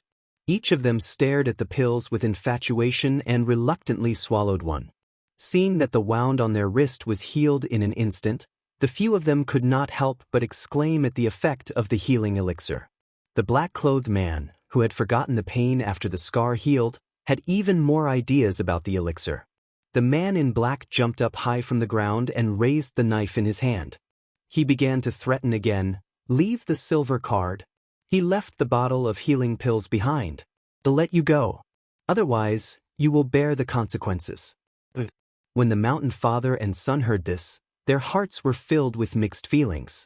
Why couldn't this fellow learn from his mistakes? He had already been fixed by the treasure, but he still didn't give up and wanted to continue robbing. This was really not shedding tears until seeing the coffin. The mountain suddenly felt a sense of respect for the black-robed man. This was the first time he had seen such a stubborn and unyielding bandit. Alright. He was convinced. I can't not be convinced. In terms of shamelessness, he had to admit defeat. "Thanks, I'll tell you the truth. The silver cards and healing pills you want are not mine, really, I can swear." The kind mountain still wanted to fight for it one last time, but he did not know if the other party would know how to be grateful. He was definitely doing a good deed of saving a life. Hopefully, good things will come to good people. The mountain prayed silently, but it was clear that his wish could not be fulfilled with the black-clothed man. The other party did not believe him at all. Instead, he thought that the mountain was playing with him and did not want him to succeed in his robbery. It had to be said that the black-shirt man was a little self-confident. How could a normal person smile happily when faced with a robbery? "Are you robbing me? Welcome. A warm welcome. I've been waiting for you guys for a long time. Why are you only here now?" This was definitely a sign of mental disorder. "Don't talk nonsense. Be quick if you're a man." The black-robed man, who didn't know how to be grateful and didn't realize that the other party was doing this for his own good, was clearly getting impatient. "It's not mine. I'm not qualified to be generous." The mountain felt wronged and innocent. Why didn't the man in black listen to her? He was rather worried. It was a pity that his good intentions were destined to turn into a torrential river, never to return. Fortunately, he didn't have to wait too long before he heard a scream. Then he was patted on the shoulder, and his baby's cold voice rang in his heart. "Let's return to the city lord's mansion." The mountain glanced sympathetically at the 5 of them who had a bad memory, then obediently turned around and left. On the way, the mountain, who was full of curiosity, could not help but ask Baby, "Senior Baby, are you going to let those 5 off just like that? What else? Cute Master said not to fight and kill all day. It's boring. They even want us to convince them with reason, so I can only give them a small punishment." Baby said in all seriousness. "Alright." She pretended he didn't ask. The mountain was a little depressed. Baby's appearance clearly showed that he was too lazy to deal with those guys. He actually said it in such a grand manner. The mountain returned to the city lord's residence in a depressed mood and reported the news to Lung Ruoshua. Baby then went to find Ling so that it could help him dispel the invisibility spell. Lung Ruoshua remained silent after hearing Big Mountain's words. The mountain father and son sat at the side obediently, not daring to move their hands and feet. Lung Ruoshua looked at the mountain and did not say anything. On the other hand, Big Mountain felt uneasy under Lung Ruokshua's probing gaze. Did he do something wrong or say something he shouldn't have? "Can you do me a favor?" Lung Ruoshua said after looking at the mountain for a while. "Yes. No problem. Senior, if there's anything you need, just say the word. As long as it's within my power, I promise to do my best." The mountain stood up and spoke with unusual caution. "I want to go to the Green Dragon Mountain. You stay here and pretend to be me. Is there a problem?" Lung Ruoshua asked for Mountain's opinion in a gentle voice. "It's not a big problem, but I'm a man." The mountain could not help but remind him. The 2 of them were of different genders, so it was rather easy to be exposed. "I can turn you into a woman for the time being, and then you can just pretend to be sick." Lung Ruokshua's words were shocking. Mountain was dumbfounded. Turn into a woman? Big Mountain looked at Lung Ruoshua in fear, his little face pale. So, it couldn't be what he was thinking, right? Seeing Big Mountain's pale face, Lung Ruoshua guessed that he must have misunderstood something. She quickly explained, "It's like this. I have a way to temporarily turn you into a woman for about 3 months. When the time limit is up, I'll restore you and promise that it won't cause any harm to your body. Do you believe me? I believe in you. The mountain stammered. He just did not believe that there was such a magical thing in the world. Could it be true? Then are you willing to help me? Lung Ruoxue asked softly. I'm willing. I will help Senior. The mountain mustered up his courage. It was just a temporary transformation into a woman. What's the big deal? 3 months later he would still be a man. Then I'll thank you in advance. Lung Ruoxue smiled and nodded. In reality, she had only thought of this idea because Qingju had suddenly sent her a voice transmission. It was only then that she knew that Qingju was no longer wasting his time and blaming himself. Naturally, she was much more at ease now that Qingju had returned to normal. With Qingju's help, she felt like a tiger that had grown wings. In truth, if the mountain had refused, she would have had no choice but to ask the mother parasol tree for help.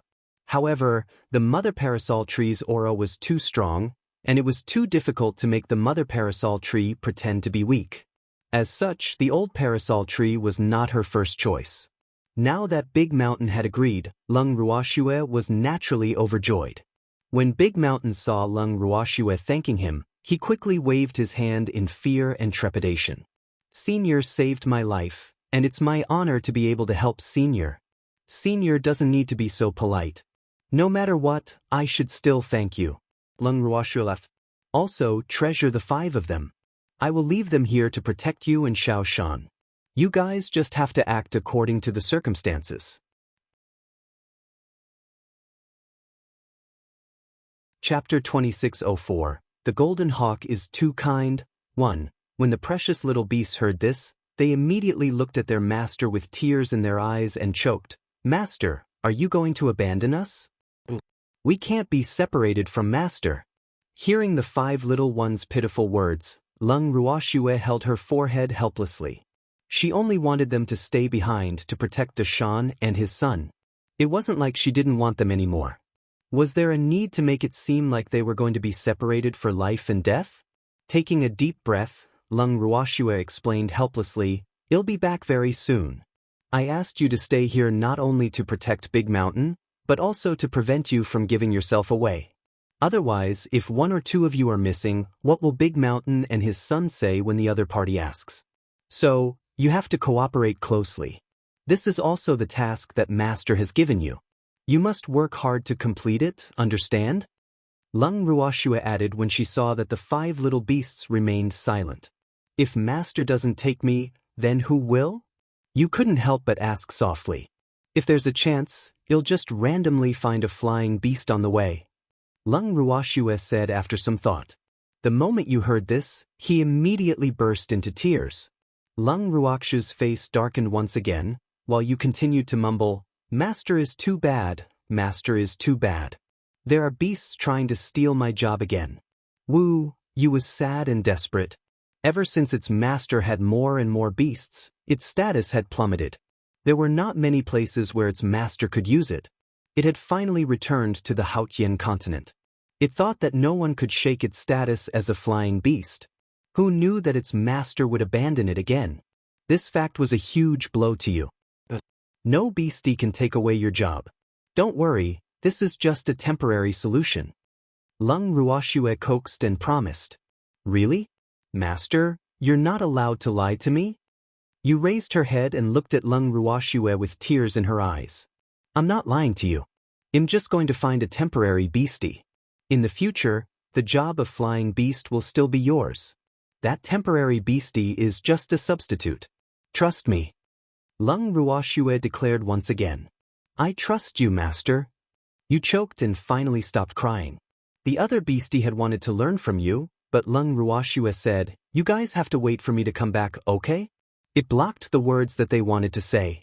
Then, Lung Ruoxue instructed Qingju to help the mountain with the transformation. When Xiao Shan saw his father turn from father to mother, his eyes widened and his mouth was half open, unable to speak for a long time. After some time, Xiao San asked his question, In the future, should I call you father or mother? Pfft. When Lung Ruoxue heard this, she couldn't help but laugh out loud. On the other hand, Big Mountain's face was flushed red. He glared at his son with a face that turned from embarrassment to anger and said unhappily, "You don't have to call me anything. I'm Senior Leng now." "Oh, hello, Senior Leng," Xiao Shan said to the mountain with a mischievous expression as he held back his laughter. His gaze towards Leng Ruoxue was filled with admiration. "Thanks, Big Mountain, you're not too bad right now." After Leng Ruoxue was done laughing, she turned around and spoke to the mountain. "It's just that his body is a little stronger," she couldn't help but add in her heart. When the mountain heard that he had been praised, he was so excited that he didn't know where to put his hands and feet. In short, he felt uncomfortable wherever he put them. In the end, the red-faced mountain could only lower his head shyly. Leng Ruoxue reminded Big Mountain of a few things to take note of before bidding farewell to the 5 little beasts. Under the 5 little beasts' reluctant and teary eyes, she left the city lord residence. On the other hand, the mountain began his career of pretending to be sick as Leng Ruoxue. Leng Ruoxue hid in the bangle and only showed herself after Qingju had brought her out of Luo City. The place where she appeared was already quite a distance away from Luo City, so naturally, she would not be discovered. After Leng Ruoxue came out, she first looked at her current location. Then, she took out a map and chose the forest that was closest to her. After teleporting to the forest, Leng Ruoxue walked into the depths of the forest. According to Green Vessel, there was a giant golden eagle living in this lush and not-so-dense forest. That eagle was the king of the forest, and the golden eagle's flying speed was relatively fast. Thus, Leng Ruoxue had set the temporary flying beast as the target.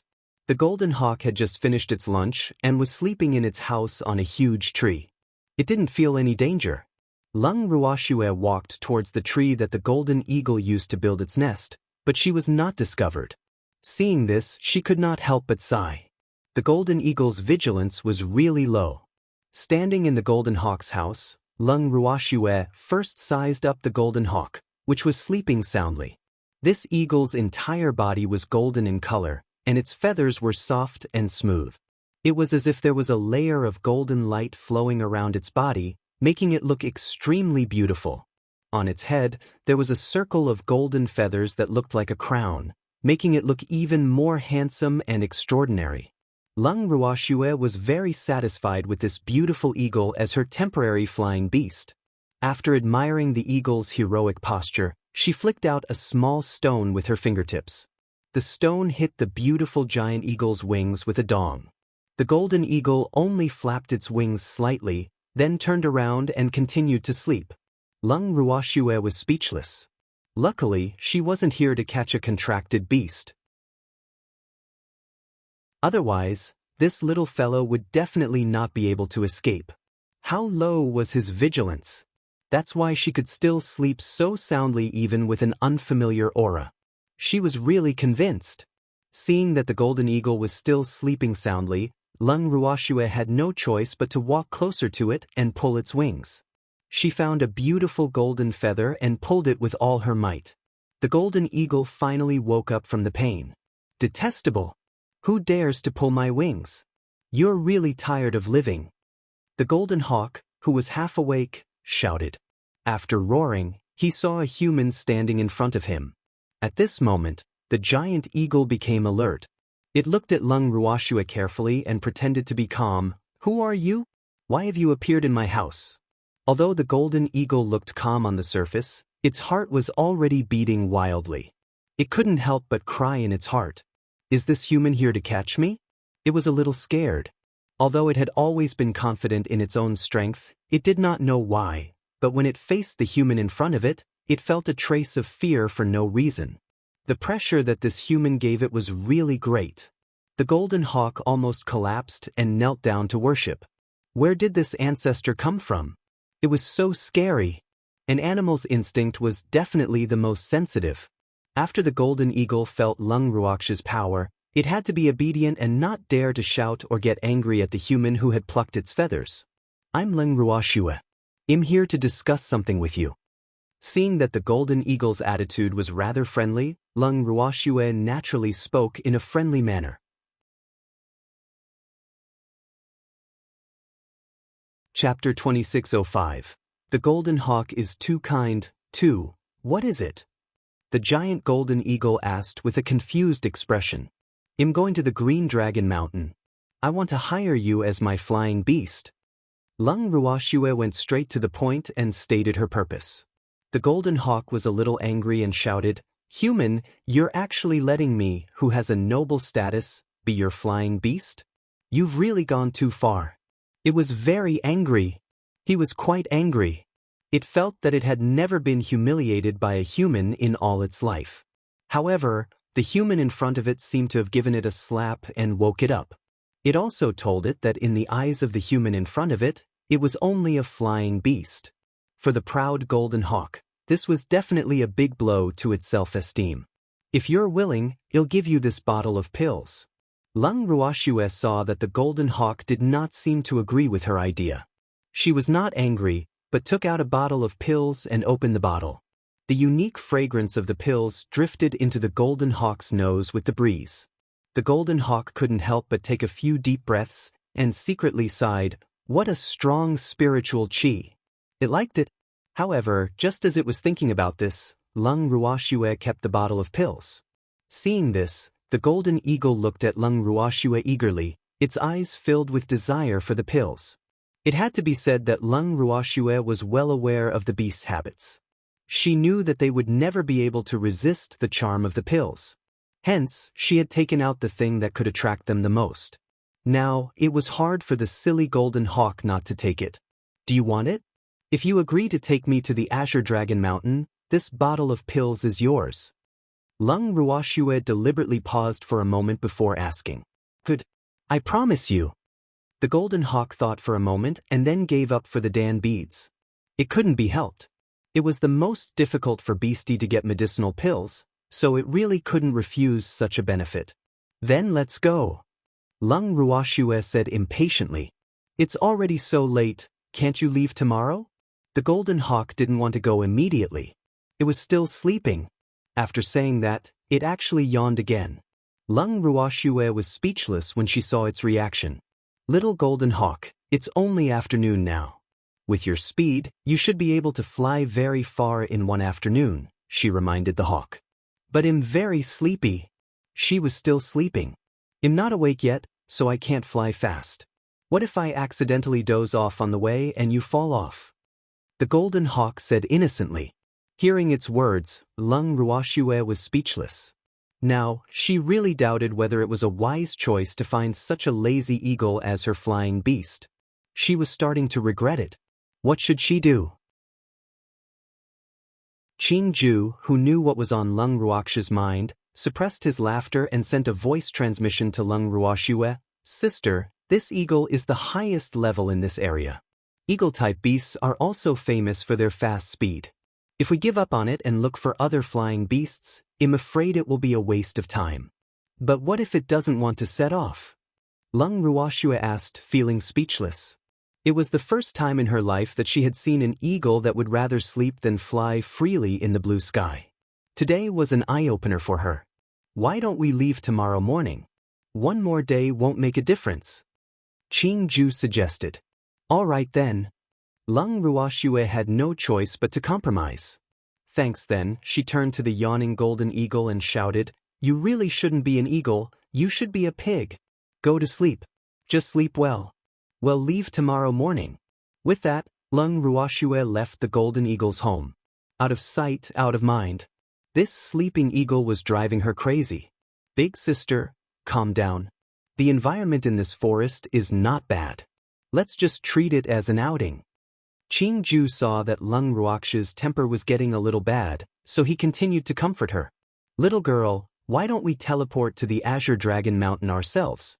Why do we need to find that lazy eagle?" The voice of the parasol tree's mother tree rang in Lung Ruoxue's mind at the same time. She had seen everything that had happened earlier, so she could not understand what was going on. Not only is it a waste of spiritual energy, but it's also very tiring. Lung Ruoxue said, a little embarrassed. "I like this reason." The mother parasol tree smiled and requested to accompany Lung Ruoxue. With a thought, Lung Ruoxue moved the mother parasol tree out of her bracelet. The two of them started to wander around the forest. As soon as the mother parasol tree appeared in the forest, the few flowers and trees in the forest all stirred and stretched out their most beautiful branches and leaves to greet the mother parasol tree. The mother parasol tree was an ancestor-level plant that had lived for a long time. When it saw these little fellows, it naturally treated them as if they were its juniors and was extremely enthusiastic.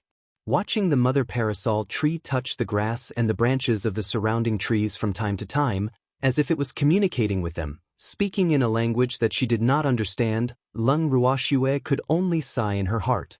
As expected of the ancestor of plants. He was so kind to flowers and trees. At the very least, she couldn't communicate with a tree. More importantly, neither she nor the tree with intelligence could understand what the other was saying. I didn't master this foreign language. Just like that, Lung Ruoxue and the mother parasol tree did not even finish strolling through half of the forest before the sky turned dark. The two of them discussed and decided to return to the Golden Eagle to rest for the night. They would set off the next morning. When they arrived at the Golden Hawk's home, Lung Ruoxue helplessly realized that the Golden Hawk did not seem to be awake. Such a fact made Lung Ruoxue's face darken even more. Just how much sleep did this guy have? You're really a sleepy little fellow. The mother parasol tree laughed. She had already heard from the flowers and trees in the forest that the Golden Eagle's biggest hobby was sleeping. Not only that, but this guy spent at least 2/3 of the day sleeping, and the other 1/3 was looking for food. Of course, she didn't dare to tell Lung Ruoxue about this. Otherwise, that little girl would fly into a rage. "I'm not just sleepy, I'm sleeping like a pig," Lung Ruoxue said. "Let's rest early."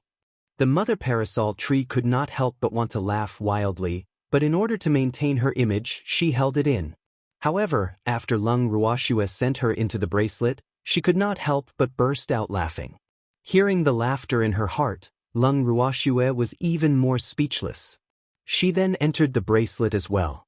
The next day, when Lung Ruoxue and the mother parasol tree came out of the bracelet, the Golden Eagle was still asleep. This also caused the number of black lines on Lung Ruoxue's forehead to increase. After waking up the giant Golden Eagle with much difficulty, the Golden Eagle's eyes were filled with confusion. It looked at Lung Ruoxue and asked, "Human, who are you? Why are you in my house? Have you forgotten the deal we made yesterday?" Lung Ruoxue couldn't help but roar like a lion. She was really about to be angered to death by this eagle. Did he have to be so forgetful?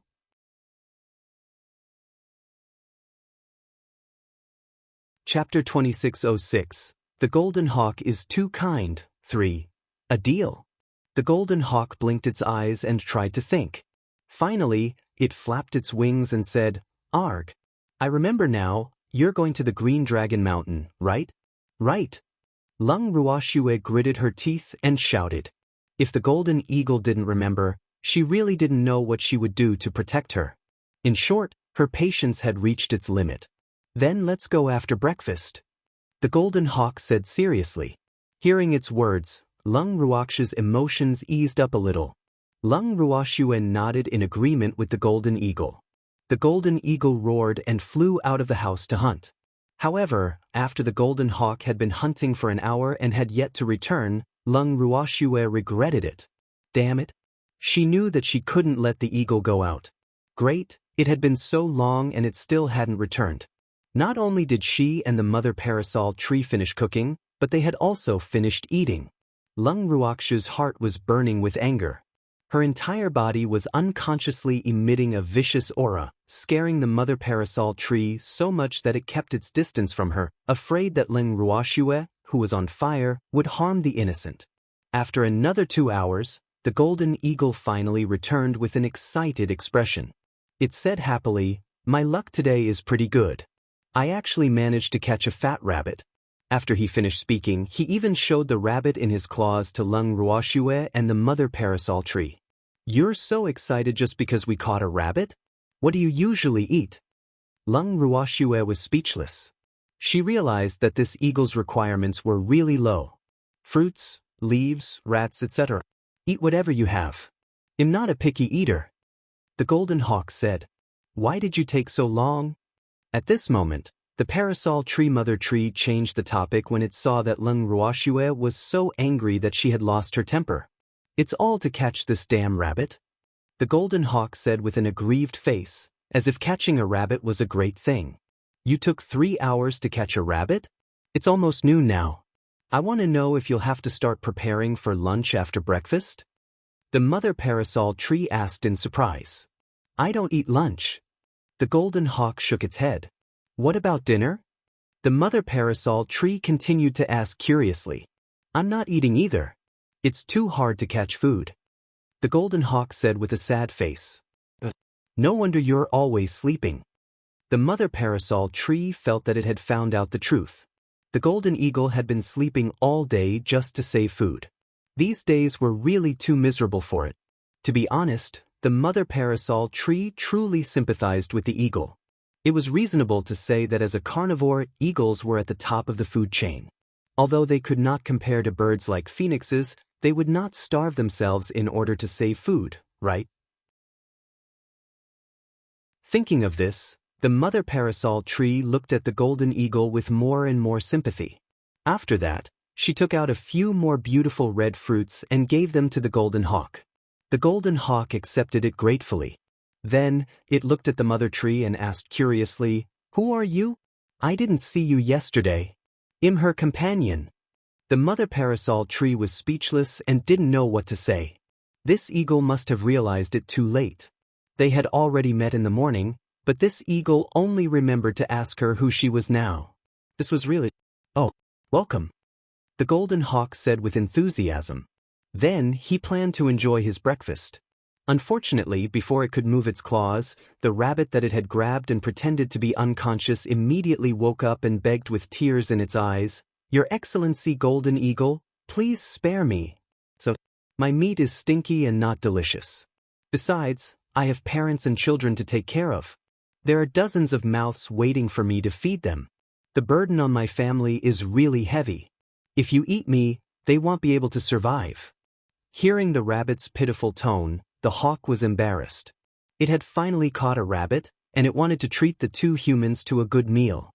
But now that it heard that the rabbit it had caught had such a pitiful life experience and was the pillar of the family, it couldn't bear to do it. After hesitating for a while, the golden hawk turned around and said, "You can leave. You'd better be more careful next time and not let others catch you again. Not everyone is as kind as me." "Thank you. Thank you. Your Excellency Golden Eagle, you're such a good man.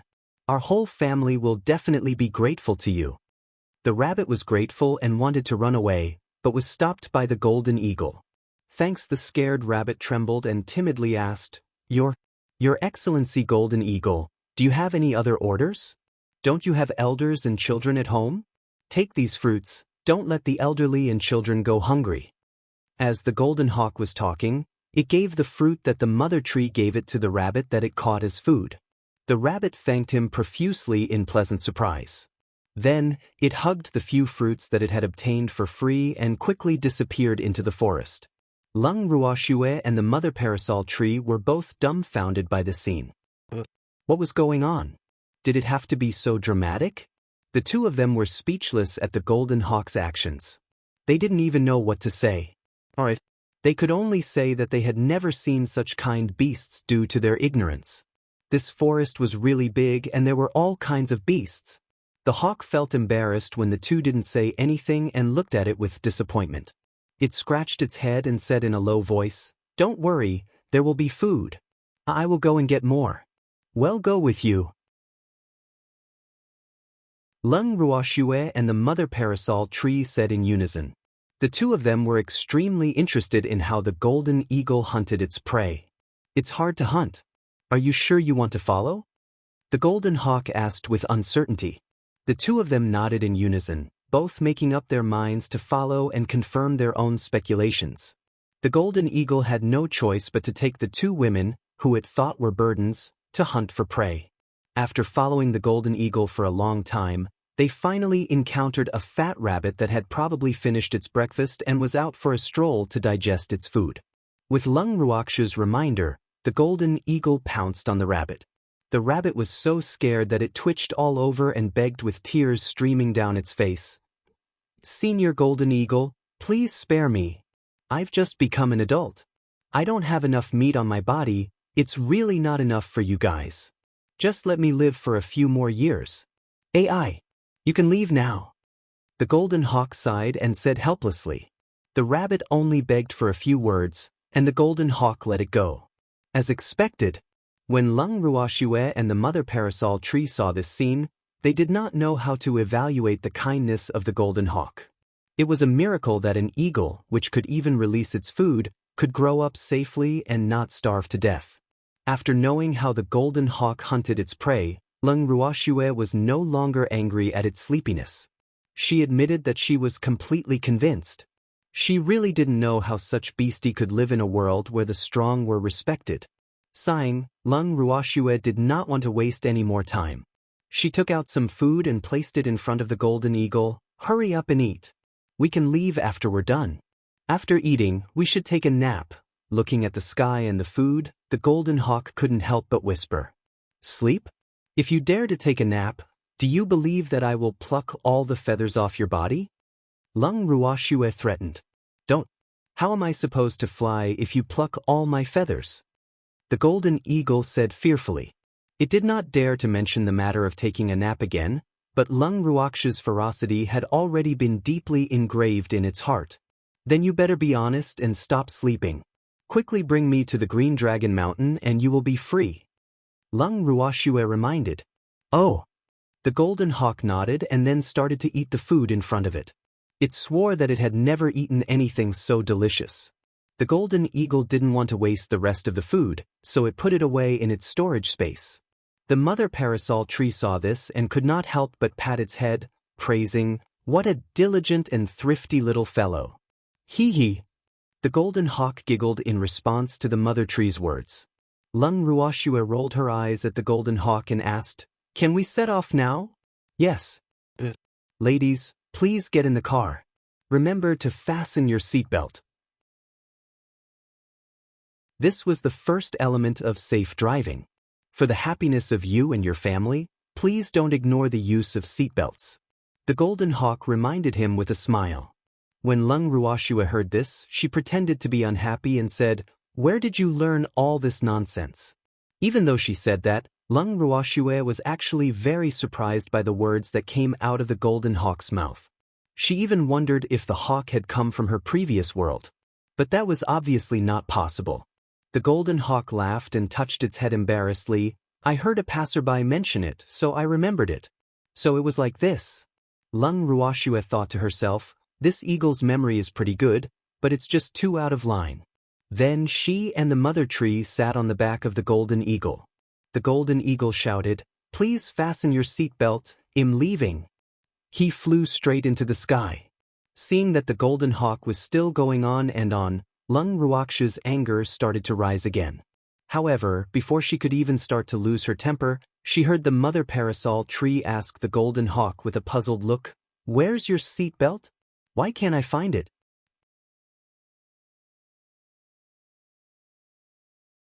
Chapter 2607. Ladies, it's dark. 1.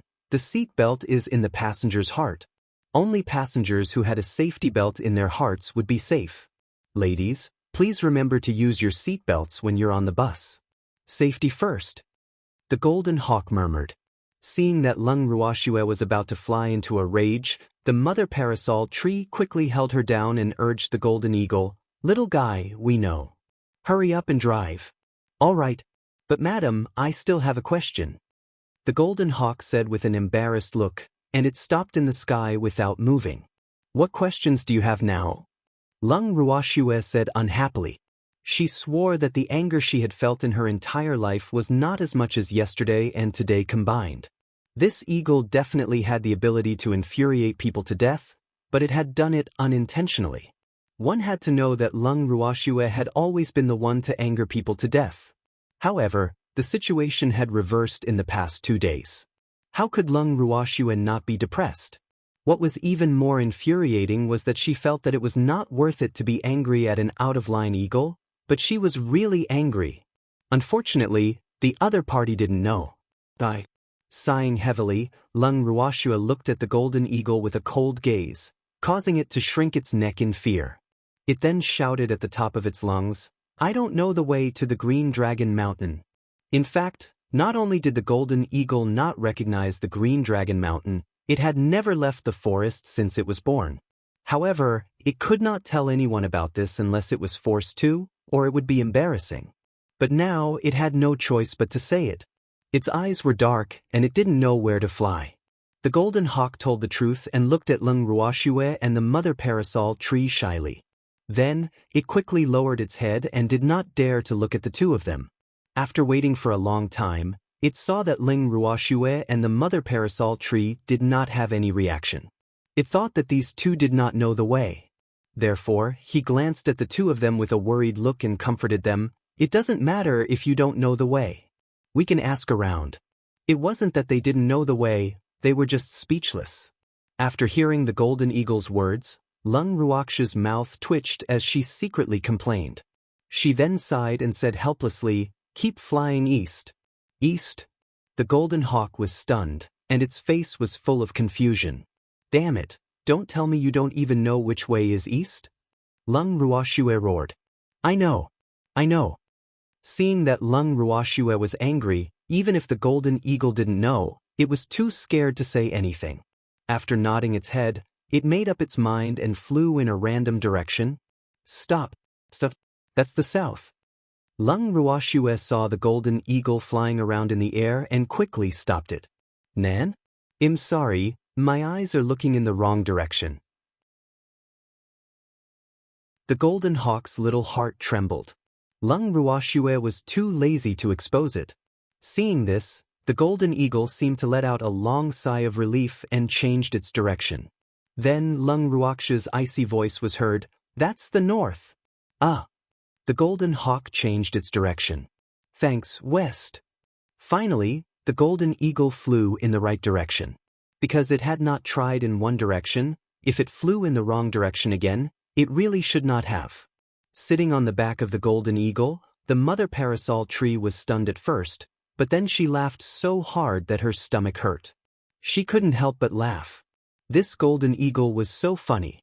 She had lived for so long and had seen many plants and animals, but she had never seen such a funny guy. However, Lung Ruoxue's mood was not good at all. She was almost driven mad by the golden eagle. She even felt that she had made the wrong choice. Thinking back, she should not have accepted Qingju's suggestion and waited for this stupid eagle for an entire night. If she had known that it would be like this, she would have immediately changed to a flying beast. But now it was hard to get off. If he were to find another beast that could fly and was fast, he would have to waste a lot of time. Fortunately, the golden hawk didn't know the way and didn't have any sense of direction. Besides, it was kind and stupid, but it could still fly fast. After flying for less than an hour, they arrived at a city. According to the usual practice, they should go down to the city to rest. However, Lung Ruoxue was too angry, so she did not let the golden eagle land. Although the golden eagle was hungry, it did not dare to make a sound. The woman it was carrying was too fierce.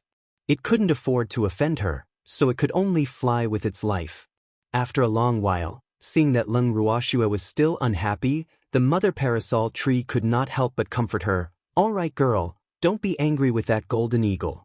This little fellow is quite interesting. With it, I think our journey won't be boring. Not only will I not be bored, you'll be lucky if I don't die of anger." Lung Ruoxue sighed and was speechless.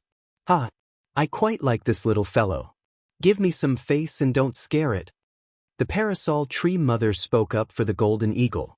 Although the golden eagle always did things that normal people could not understand, in general, the little guy was not bad. At least it was obedient. "All right, I won't be angry," Lung Ruoxue said, giving him face. In reality, she was very clear that her anger was for nothing. That stupid eagle had no idea how she had angered him. If that was the case, why should she make things difficult for herself? As she thought about it, she looked up at the sun in the sky and ordered the golden eagle, "Let's find a place to land and have something to eat before we continue flying." "All right." The golden eagle was relieved to hear the fierce woman's words, so it landed immediately. He didn't know what kind of good luck it had, but the place it chose to land was actually not bad. It was the periphery of a small forest. As soon as they landed, the golden hawk immediately urged, "I'll go find food." It had to perform well. "Go!"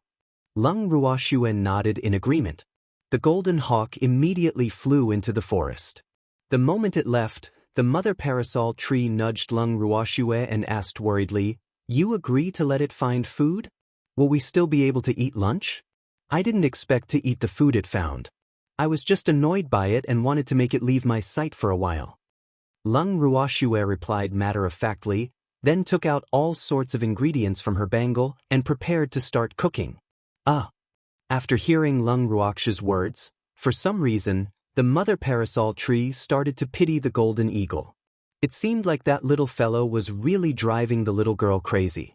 Otherwise, why would a little girl who loved beasts feel annoyed at the sight of that eagle? From this, it could be seen that the golden eagle was really powerful.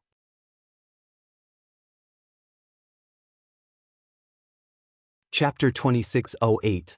Ladies, it's dark, too. However, its ability to hunt was nothing to be proud of. After waiting for a long time, Lung Ruoxue's food was ready, but the golden hawk still hadn't returned. After leaving enough food for the golden eagle, Lung Ruoxue and the mother parasol tree started eating. After they finished eating and rested for a while, they suddenly heard a sharp scream. The two of them immediately became alert. "That stupid eagle?" Lung Ruoxue raised her eyebrows and said with certainty, "Something might have happened.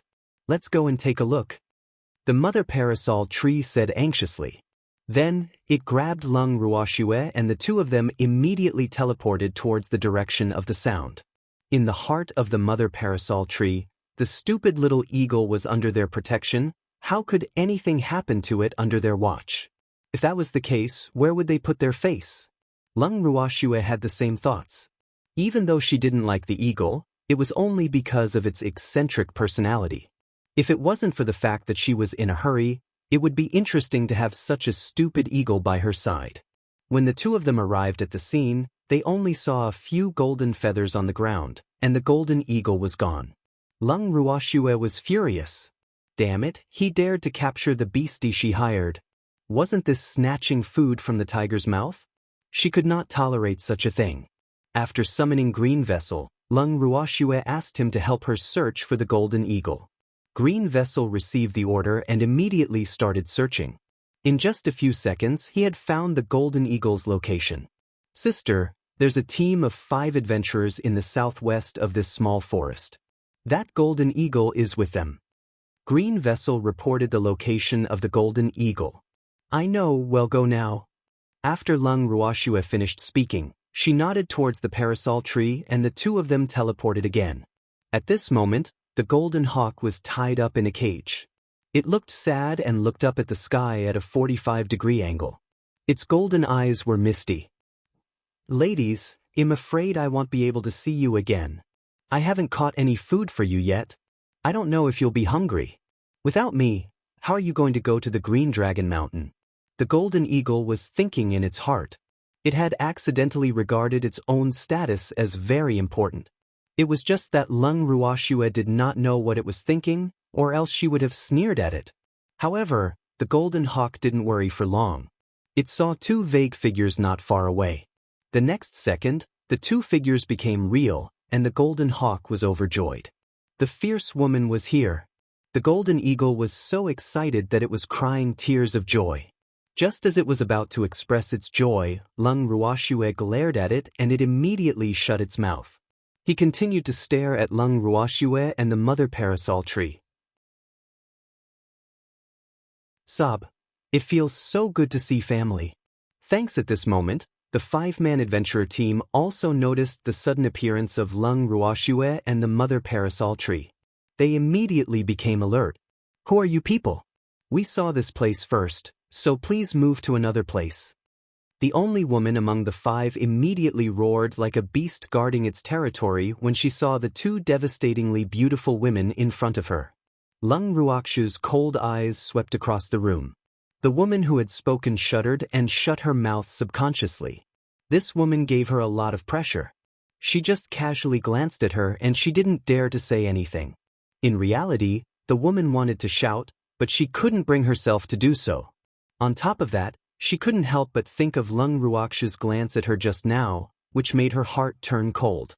Although she was a little self-righteous, she was still a cultivator and had a sense of danger. Her intuition also told her that the two women in front of her were not to be trifled with. She wasn't the only one who felt this way. The other four men also felt that the other party was not friendly, and they didn't dare to act rashly. Seniors, this place is very big, and we don't need that much. Please use this place as much as you can. One of the young men said with a respectful expression after calming down. There's no need. We didn't come here for this place. Lung Ruox's voice was cold. Then what does senior mean by that? The young man asked again. For this. Lung Ruoxue pointed at the golden eagle. It's our beastie, but you captured it. The mother parasol tree added. When the five people heard this, their faces all changed. They had never thought that the golden eagle was a beast with an owner. Now that they had caught the beast, they had attracted the owner of this beast. This was a terrible fact. He had thought that this golden eagle could be sold for a good price, but who knew that it had brought him big trouble? The five of them were very depressed. They had been caught red-handed, and it seemed impossible for them to deny that they had caught the golden eagle. Because the evidence was right there. Especially when they saw how excited the golden eagle was to see its master, none of them dared to doubt that the golden eagle was not the other's beastie. Senior, I'm sorry. We didn't know it was your beastie. We thought it had no owner. The young man explained. Let it go, and I won't cause you any trouble. Lung Ruoxue didn't want to bully the weak and couldn't be bothered to argue with these five people. She had more important things to do now. All right. The young man agreed readily and was ready to open the cage to release the golden eagle.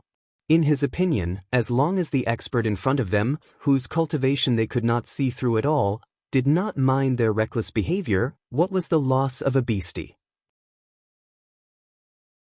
Was it more important than his own life? He had thought it through very clearly, but he couldn't stop someone from dragging him down. Seeing that he really intended to let the golden eagle go, the only woman among the five people was not happy. Wait, she said that it was her eagle and you all believed her? Who knows if he's lying to us? The woman instantly pulled the aggro onto herself. Lung Ruoxue didn't have much of a reaction to her words, but the expressions of the four men in the five-man team immediately changed. You bastard! Does this idiot even have a brain? Would a powerful person lie to a few ants in his eyes for a beast? They really didn't know what this woman was thinking. But at this moment, the four of them secretly decided that if they could safely escape this calamity, they would definitely kick this woman out of their team in the future. With such a burden, their little lives would be lost in the hands of their own people sooner or later. The woman, who did not seem to realize that she was being despised by her companions, saw that the other four did not say anything and naturally assumed that they had tacitly agreed to her words. She spoke to Lung Ruoxue even more boldly. You said that it's your eagle. Show me the evidence.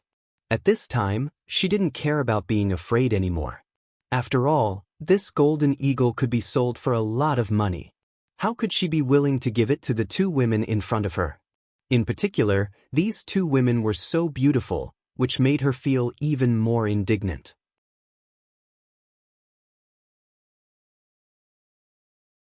Chapter 2609.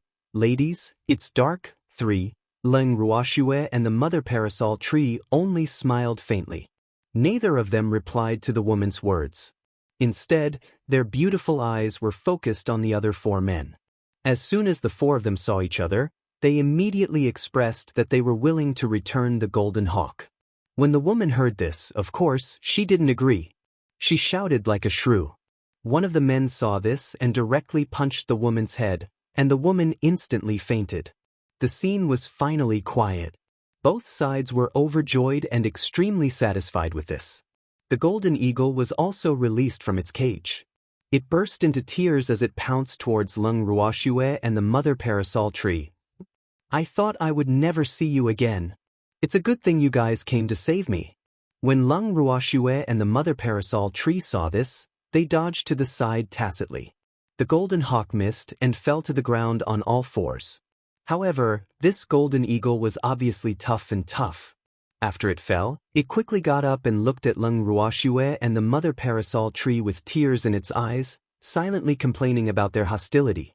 The golden hawk was sad. No one could understand the excitement it felt when it saw its family. The four people on the side all widened their eyes in disbelief when they saw this scene. This golden hawk. But at this time, they no longer doubted the authenticity of the two women and the golden hawk knowing each other. Seeing the golden hawk pounced on the two women as soon as it got out of the trap, it was not difficult to see that they were old acquaintances. Otherwise, who would do this? However, for some reason, the four of them felt that the way the two people and the eagle got along was a little strange. However, they couldn't tell what was wrong. At this moment, they could only hope that the two seniors would leave with their golden eagles as soon as possible. After all, the pressure that Leng Ruoxue and her brother gave them was not ordinary. As if she knew what they were thinking, Leng Ruoxue suggested to the four of them, "It's very important to choose your teammates. Remember to open your eyes wide in the future." After that, she and the mother tree left with the golden eagle. The four of them finally heaved a sigh of relief. She brought the golden eagle back to the temporary camp they had chosen. Before Leng Ruoxue could reprimand it, the golden eagle had completely wilted. It sobbed, "I'm so useless. I was actually caught. You finally know that you're useless, so you're not completely hopeless," Leng Ruoxue said coldly. Then she looked at the hawk in disbelief and asked, "I don't understand. How come you can't even defeat 5 humans who are weaker than you and were captured by them? If there's a beast tamer among them, I'm afraid we can save you and you'll have to follow them in the future." "Oh, it was an accident." "It was a pure accident. A rabbit was frightened by their violent behavior, and I was caught by them because I wanted to save that timid rabbit," the golden hawk explained in a low voice. Then, it immediately lowered its head, not daring to look at Leng Ruoxue and the mother parasol tree. "You're willing to give up your life for a rabbit? Was it worth it? Do you think you're the savior?" Leng Ruoxue roared with a face full of disappointment. "Even though rabbits are weak, they're still a life. All lives, regardless of their status, have the right to live in this world. I can't kill them just for my own survival." The golden hawk told the truth and reason. Leng Ruoxue listened to the golden hawk's argument and was speechless. She got to know a golden eagle with the nature of a saint. With such a fact in front of her, what else could she say? Not only her, even the mother parasol tree did not know what to say. This golden eagle was beyond saving. It was obviously not weak, but it could not even protect itself. How could it have lived for so long without being caught? The mother parasol tree felt that this was too unbelievable. At the very least, it should be something worth rejoicing that such a top-grade being could live in peace until now, right? Not wanting to think about how the golden eagle survived until now, the mother tree gave the food to the golden eagle and said, "Hurry up and eat. After you're done, we'll continue on our way." "Oh!" The golden hawk was very obedient. It started to gobble up the food. After being tortured for so long and being frightened, it was really hungry. After eating, the hawk's sleepiness came back. However, when it saw the two ladies' faces, it swallowed the words and flew up into the sky. However, the golden eagle was slightly drowsy now, so its flight efficiency in the afternoon was obviously much lower. Its flight stability was also at its lowest. Leng Ruoxue and the mother parasol tree sat on the golden eagle's back, swaying left and right, unable to sit properly. Moreover, he had to constantly worry about the danger of being thrown off.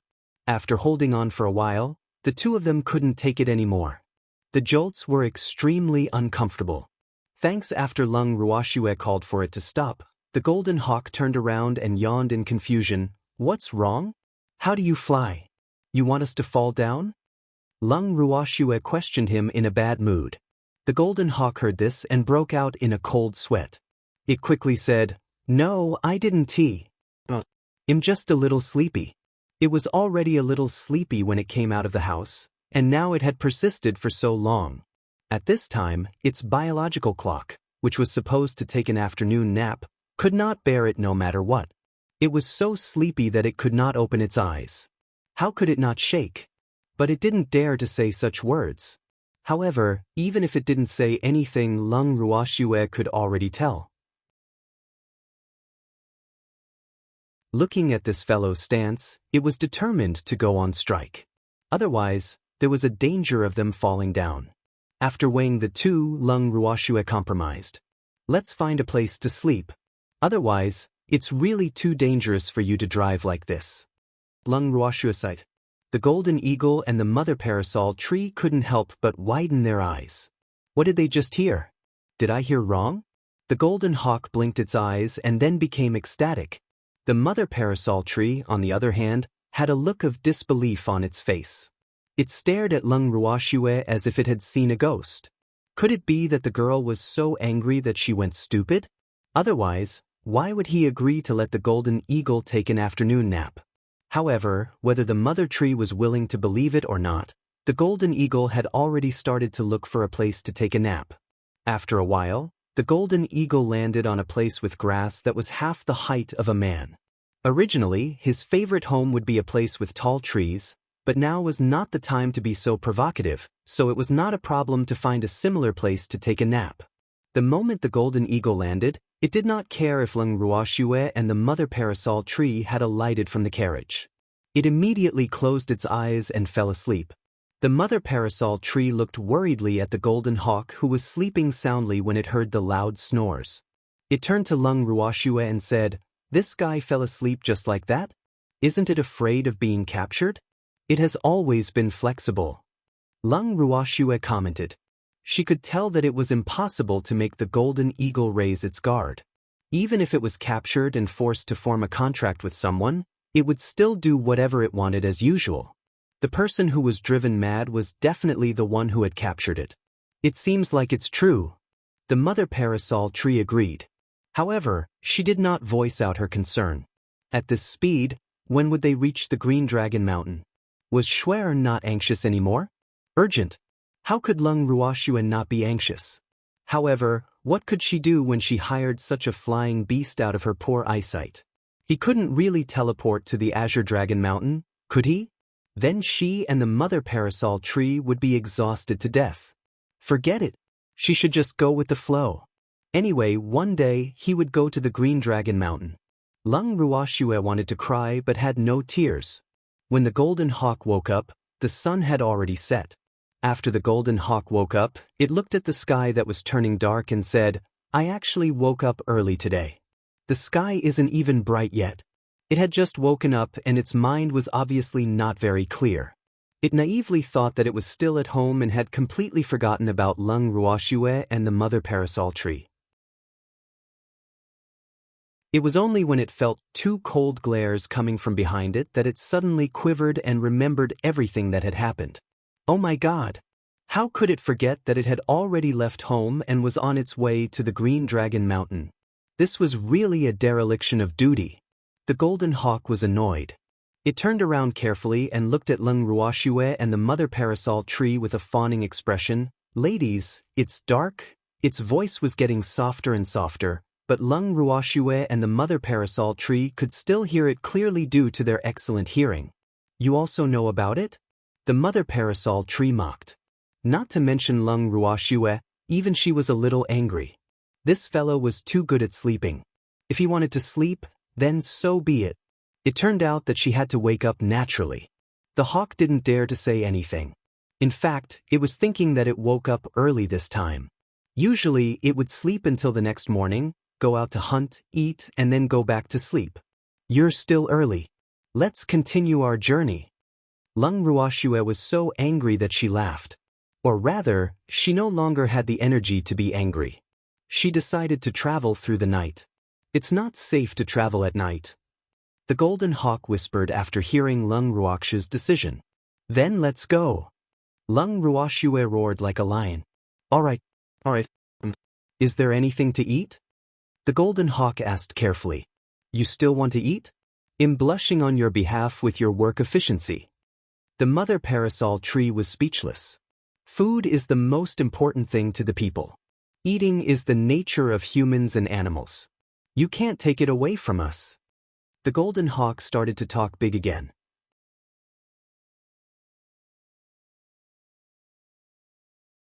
Chapter 26:10, Luo Lin 1. As soon as the golden eagle finished speaking, a piece of roasted meat was thrown in front of it. It blinked its confused eyes and looked at Leng Ruoxue without saying a word. Hurry up and eat.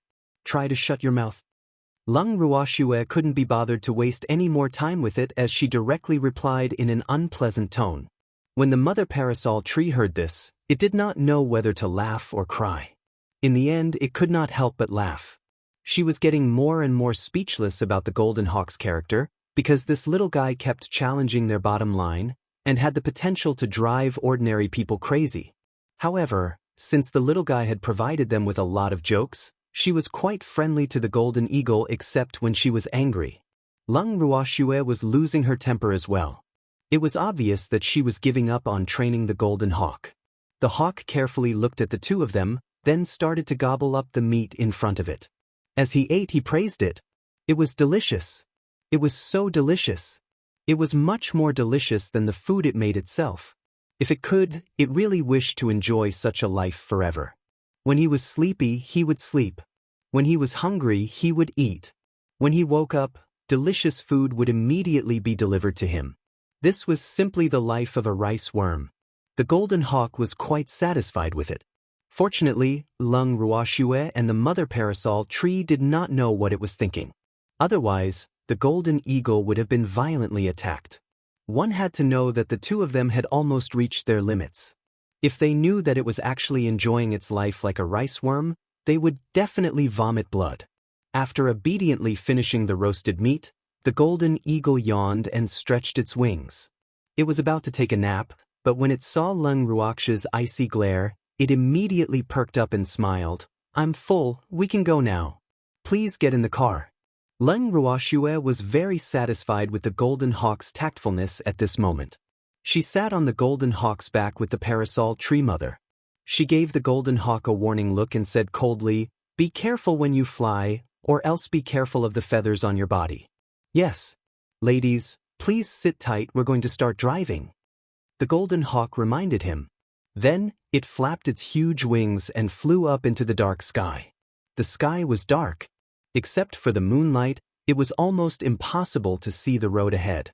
Fortunately, the golden eagle had good night vision, and its visibility was at least 1,000 meters. The hawk was quite proud of that. However, it didn't feel proud for long before it found that its situation of not being able to distinguish directions at night seemed to have become more serious. Which way should he fly? The golden hawk muttered to itself as it hesitantly flew around in the air. Leng Ruoxue looked at it and knew that this fellow was probably unable to differentiate north from south again. Sighing helplessly, Leng Ruoxue reminded, "We're flying north this time." Oh.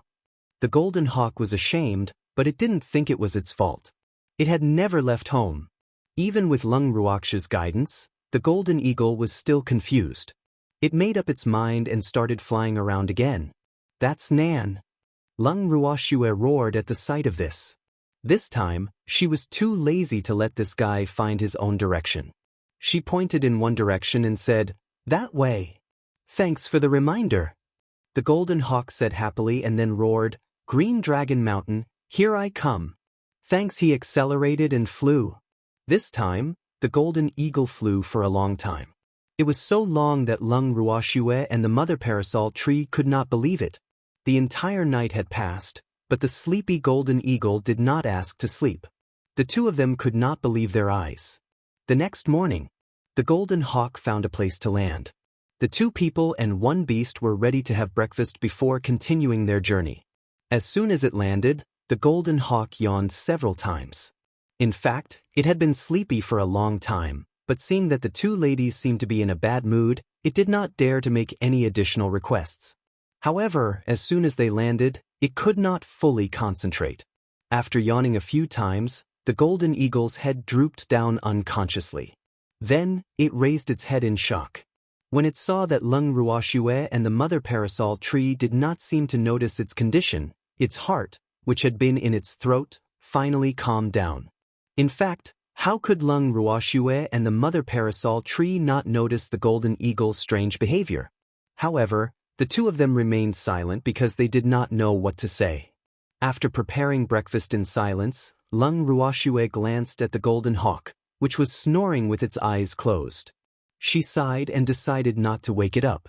After that, she and the mother parasol tree gloomily ate their breakfast. Halfway through the meal, the golden hawk woke up by itself after smelling the fragrance. The golden hawk crawled over and looked at the two with a big smile. The desire in its eyes was obvious. Sighing helplessly, Lung Ruoxue gave half of the food to the golden hawk. After breakfast, the golden hawk did not ask to sleep for a while. Instead, it turned to Lung Ruoxue and the mother parasol tree and said, "Let's hurry. Let's continue on our way. Hurry up and get in the car. I'm leaving." Their faces were full of shock and disbelief, and they couldn't help but wonder what had happened to the golden eagle. Otherwise, why would he be so diligent today? Although it was a good thing for the sleepy golden hawk to be more diligent, they didn't want it to do anything to them after they had given up on their plan to hurry on. If it did, they would be even more devastated. "Aren't you getting in? I'm going to start driving." The golden hawk saw the two ladies were still in a daze and couldn't help urging them. Lung Ruoxue couldn't help but wipe the cold sweat off her forehead. She realized that this time, she seemed to have been looked down upon by the golden eagle. She had always been the one urging it to hurry up. But now, the situation had reversed. "Let's go." Lung Ruoxue didn't want to say anything more. She pulled the mother parasol tree and sat on the golden eagle's back. After taking off, neither of them said a word, while the hawk flew at full speed. The two of them didn't know what to do when they saw the hawk's abnormal behavior. What was even more strange was that the golden hawk didn't ask to sleep at all, except for when they were eating. However, they could clearly see that the hawk's eyelids were fighting. Although Lung Ruoxue did not know why the golden hawk was suddenly so desperate, she did not want it to drive in such a dangerous way. If it accidentally hit a tree, they would also be implicated. "We won't be flying today, let's rest." After dinner, Lung Ruoxue suddenly asked. The mother parasol tree glanced at Lung Ruoxue with a profound look. It knew why she had made such a decision. The golden eagle was naturally overjoyed by this news. It immediately lay down on the ground and closed its eyes to snore. He could finally rest. This fierce woman still had some humanity in her. It was not easy. The golden hawk couldn't help but sigh before it fell asleep.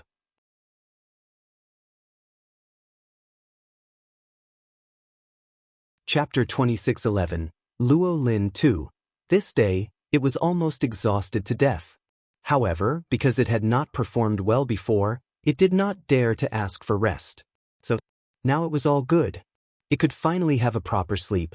The golden hawk was relaxed and soon fell asleep. It slept for 2 days. When it finally woke up, it saw two beautiful faces that had already turned black. Lung Ruoxue and the mother parasol tree's expressions turned ugly. They stared at the golden eagle without saying a word. Suddenly, the golden eagle's little heart started to tremble. What was going on? Did it do something it shouldn't have? The golden hawk was very annoyed. It didn't want to wake up to the anger of the two fierce ladies in front of it, okay? It couldn't take it, and most importantly, its stomach was growling from hunger. "Hi." The golden hawk smiled and greeted Lung Ruoxue and Leng Shaoqing in a friendly manner. The two of them still had cold expressions on their faces. Lung Ruoxue did not want to bother with it at all. In the end, it was the mother parasol tree who was kind. She gritted her teeth and asked, "Do you know how long you've been sleeping?" "How long?" The golden hawk blinked and asked innocently. It glanced at the sky. It was bright. He probably didn't sleep for long, right? Could it be that he had only slept for an hour? Did the other party not expect him to wake up so quickly? It thought to itself. It was wrong. From their expressions, it didn't seem like they wanted to praise her. The golden hawk tried to think, but it couldn't figure out how long it had been sleeping. 2 days. You've been sleeping for 2 whole days. The mother parasol tree gritted its white teeth and looked at the golden hawk as if it wanted to eat it. The golden hawk shrank its neck and murmured to itself, You've actually slept for so long. No wonder I was so hungry. I haven't eaten for a few meals. The mother parasol tree almost went crazy when it heard the golden eagle talking to itself. This guy is really incurable. Just let it sleep. It's fine if he can wake her up. However, once she fell asleep, she would not be able to wake up even if a knife fell from the sky. The mother parasol tree gave the golden eagle a few more glares and decided to give up on preaching to it. The golden hawk realized that the mother parasol tree was no longer talking about it. It naively thought that the matter was over. It then moved closer to Lung Ruoxue and asked softly, "Is there anything to eat? I'm hungry." Hearing this, Lung Ruoxue looked deeply at the golden eagle. Seeing that it didn't know what it did wrong and didn't know how to change, she sighed and gave up. Then, he took some food and threw it to the hawk and said coldly, "Hurry up and eat. We'll continue our journey after eating." "Oh," the golden hawk quickly said. Then, he began to eat the food in front of him. It was really famished. The golden eagle burped after it was finally full. Just as it was about to yawn, it received Lung Ruoxue's malicious gaze. It was so frightened that it immediately swallowed its yawn. "Get in the car. I'm going to set off." The golden hawk said obediently. Lung Ruoxue and the mother parasol tree looked at each other and sat on each other's back. The golden eagle flew into the sky and circled. Thanks. Seeing this, Lung Ruoxue pointed with her finger. The golden eagle immediately understood and flew in the direction she pointed. After the golden eagle had slept for 2 days, Lung Ruoxue had learned her lesson. When it was time, she would let the golden eagle rest and wait for it to wake up naturally before continuing on their journey. She was too lazy to urge the hopeless golden eagle. It was undeniable that the golden eagle was a big mistake in her judgment. Just like that, under the many unexpected situations along the way, Lung Ruoxue and her beast finally arrived at the Green Dragon Mountain safely after half a month. As she looked at the Green Dragon Mountain's verdant and lush mountains and forests, Lung Ruoxue felt a sense of familiarity. However, when she thought about how they took half a month to travel from Luo City to Green Dragon Mountain, which was supposed to take a few days, her good mood instantly disappeared. The golden eagle landed at the entrance of the Green Dragon Mountain. It almost cheered when it saw the towering and steep mountain and the green and huge forest. This place was really to its liking. It liked this place. It had decided to take a good look around this place and, if possible, settle down here. Unfortunately, Lung Ruoxue did not give it any chance to do so. When they saw the entrance, Lung Ruoxue and the mother parasol tree jumped down from its back. Then, Lung Ruoxue turned to the golden eagle and said, "All right, we've arrived at our destination. You can go home now. This is your reward." After saying that, he threw a bottle of pills to the golden eagle and then drove it away as if it was a fly. He really didn't want to see this stupid golden eagle anymore. The golden hawk saw this but was unwilling to leave. It looked at Lung Ruoxue with resentment and said, "You can't be like this. I don't know the way home, so you can't leave me behind." What? Was this the rhythm of being stuck to? Lung Ruoxue felt her head throb when she heard the golden hawk's words. The golden hawk felt so sad that it couldn't stop crying. It was so sad. At this moment, one of the bystanders saw this and couldn't help but step forward to criticize Lung Ruoxue. "Miss, what a good beastie. It's so loyal to you, how can you not want it? She didn't abandon me. I'm just too stupid and always make them angry. It's only right for them to despise me." Seeing that Lung Ruoxue had been misunderstood, the golden eagle quickly explained. It would have been better if it did not explain. With its explanation, the few passers-by at the entrance of the Azure Dragon Mountain all looked at Lung Ruoxue with dissatisfaction. Beastie. This was a beastie, and a beastie that had a relatively top-flying speed, yet it was actually despised by this girl. So, from the looks of it, this young lady should be from a large clan, otherwise she wouldn't be so nonchalant about such a precious beast. The passers-by were really envious, jealous, and hateful of this. The way they looked at Lung Ruoxue had also become unfriendly. Right now, in their eyes, Lung Ruoxue was a missy from a good family background but did not have much judgment. Such a woman was at most just a flower vase. Hence, even if Lung Ruoxue and the mother parasol tree had devastatingly beautiful looks, the onlookers did not really take a fancy to them. Lung Ruoxue was so angry that she no longer wanted to defend herself as she listened to the crowd's soft discussions. She didn't need to care about how others looked at her, but that damned golden eagle. You bastard! She was actually looking at her with a pitiful and resentful gaze. Really, uncle can endure it, aunt can't. Lung Ruoxue pulled the golden eagle's wings and said angrily, "You want to stay? Then be good and shut your mouth." Right now, Lung Ruoxue didn't want to hear this eagle speak. Yes, yes. The golden eagle saw that there was a way and quickly nodded. It stood beside Lung Ruoxue obediently and looked at the passers-by gratefully, expressing its gratitude with its eyes.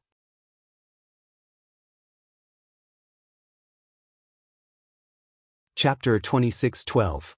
Luo Lin, 3. He rudely grabbed the golden eagle's wings and paid the entrance fee. Then, the two people and the beast quickly entered the Green Dragon Mountain. Walking in the mountain stream of the Green Dragon Mountain, the golden eagle was like a grandmother Lu who had entered a grand view garden. He looked here and there, feeling curious and amazed everywhere. This place is so big. It was so beautiful. I like this place. The golden eagle sighed loudly. While talking, it couldn't help but want to tease a gray rabbit that suddenly jumped out of the bushes. However, the rabbit was obviously very afraid of its natural enemy. It didn't even dare to look at the golden eagle and immediately jumped back into the bushes and disappeared without a trace. The golden eagle was quite disappointed. It didn't understand why the little rabbit didn't play with it when it was trying to be friendly. This fact made the golden eagle, who always had a good relationship with beasts, deeply worried.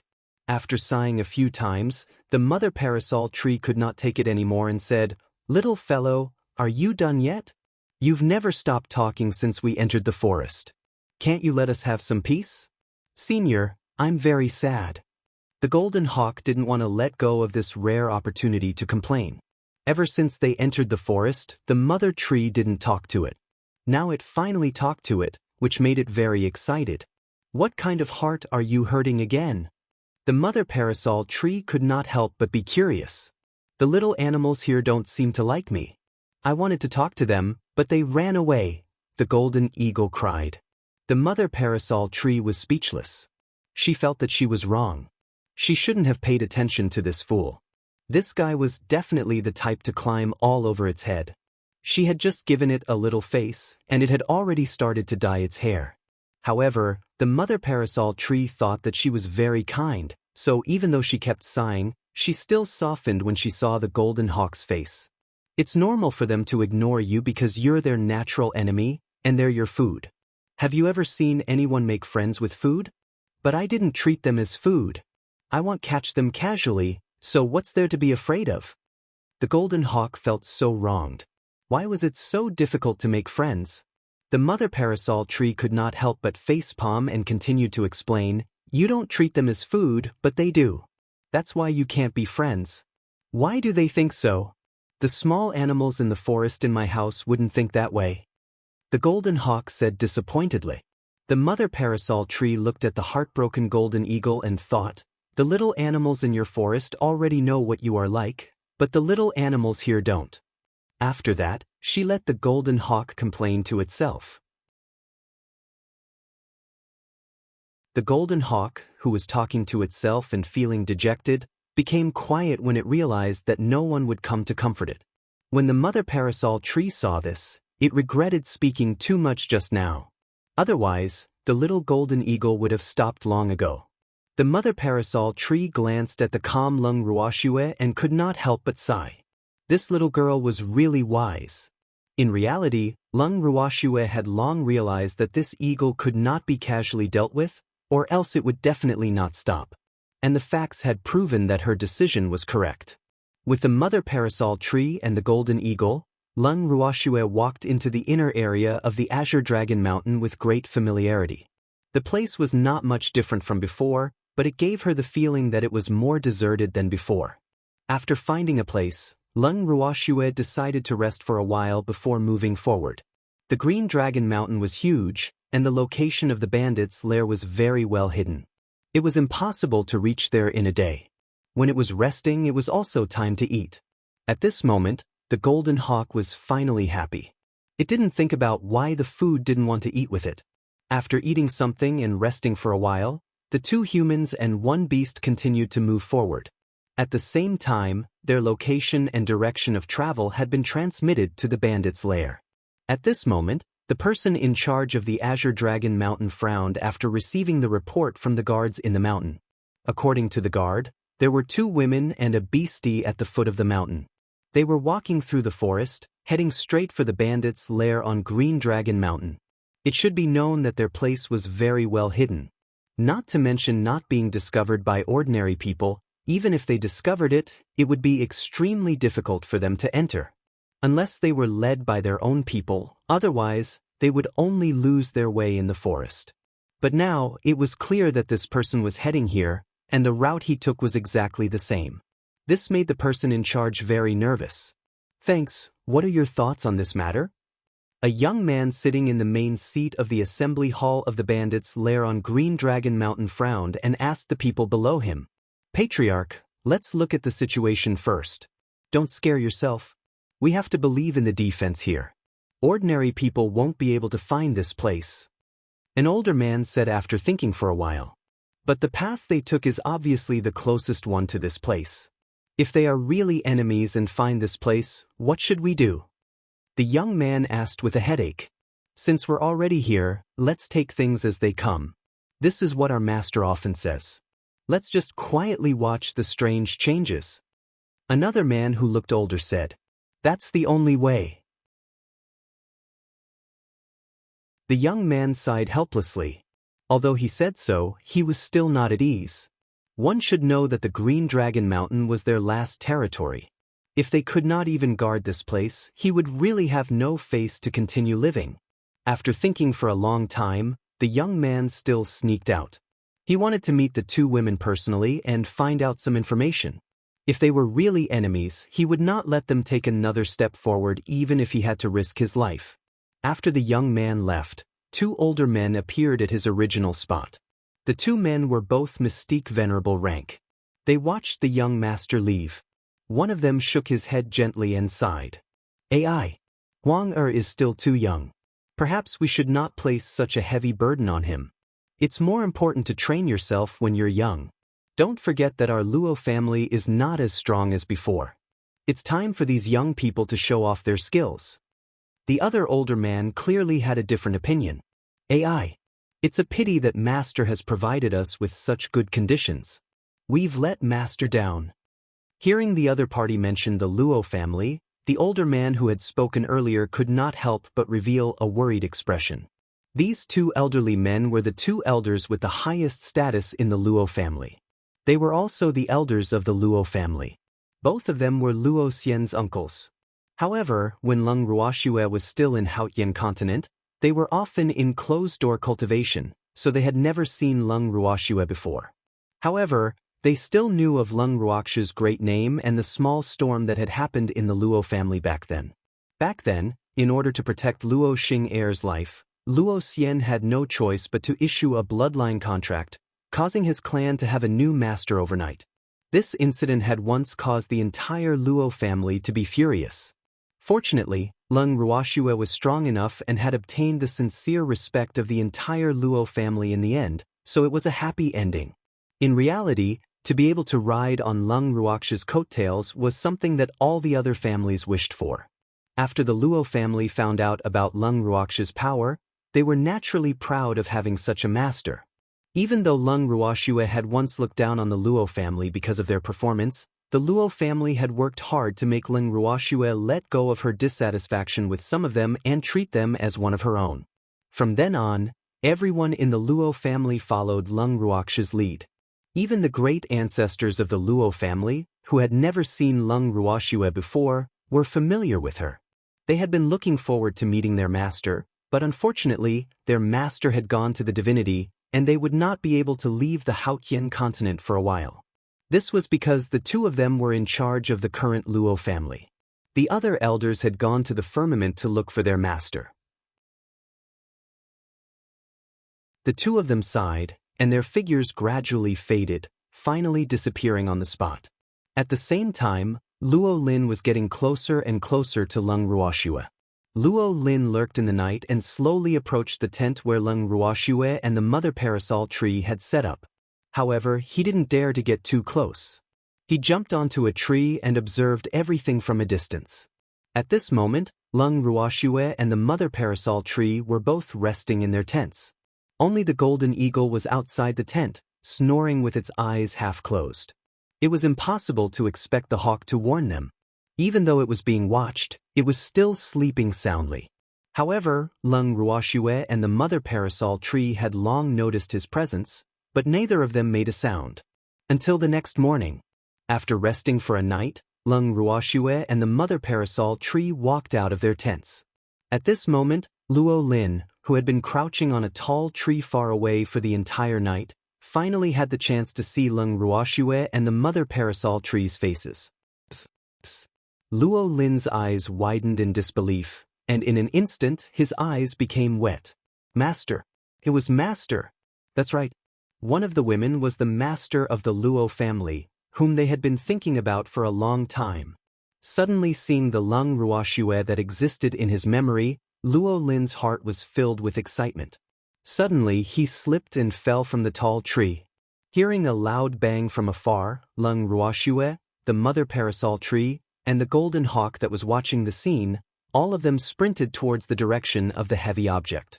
When they arrived at their destination, Lung Ruoxue glanced at the young man who had fallen into the bushes. There were still grass and leaves on his body. He looked extremely awkward. Lung Ruoxue furrowed her brows.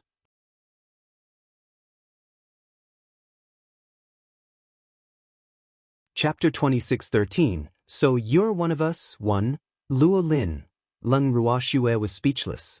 She didn't expect to see Luo Lin under such circumstances. However, Luo Lin was even more embarrassed. He also didn't expect that at his most embarrassing moment, he would always be seen by the master he admired. This fact was really too sad. So, actually, he really wanted to leave a good impression on his master. However, it had always met its master when it was in a difficult situation. At this moment, Luo Lin's head was lowered, wishing he could find a hole to hide in. He didn't want to be human anymore, did he? The golden hawk looked at the man on the ground who forgot to get up, so it stretched out its wings in a friendly way and asked with sympathy, "Did you hurt? You're just a little guy without wings, how can you stand on such a high tree? What if you break it?" Luo Lin felt even more awkward. Could he say that he was monitoring them? The answer was no. However, he did not know how to answer the eagle, so he could only pretend to be silent. The golden eagle saw that the other party didn't speak, and thought that he was ashamed. It patted Luo Lin's head with its wings and comforted him. "It's okay. It's normal for a little guy to be curious. However, after falling down, you should know not to climb trees, right?" Ah. Luo Lin was once again so embarrassed that he didn't know how to answer such a question. He couldn't help but look at Lung Ruoxue, but Lung Ruoxue looked up at the sky at a 45-degree angle. It was obvious that she had no intention of helping him out. Seeing this scene, Luo Lin really wanted to cry. He felt that he had made the master angry. His master didn't even want to talk to him.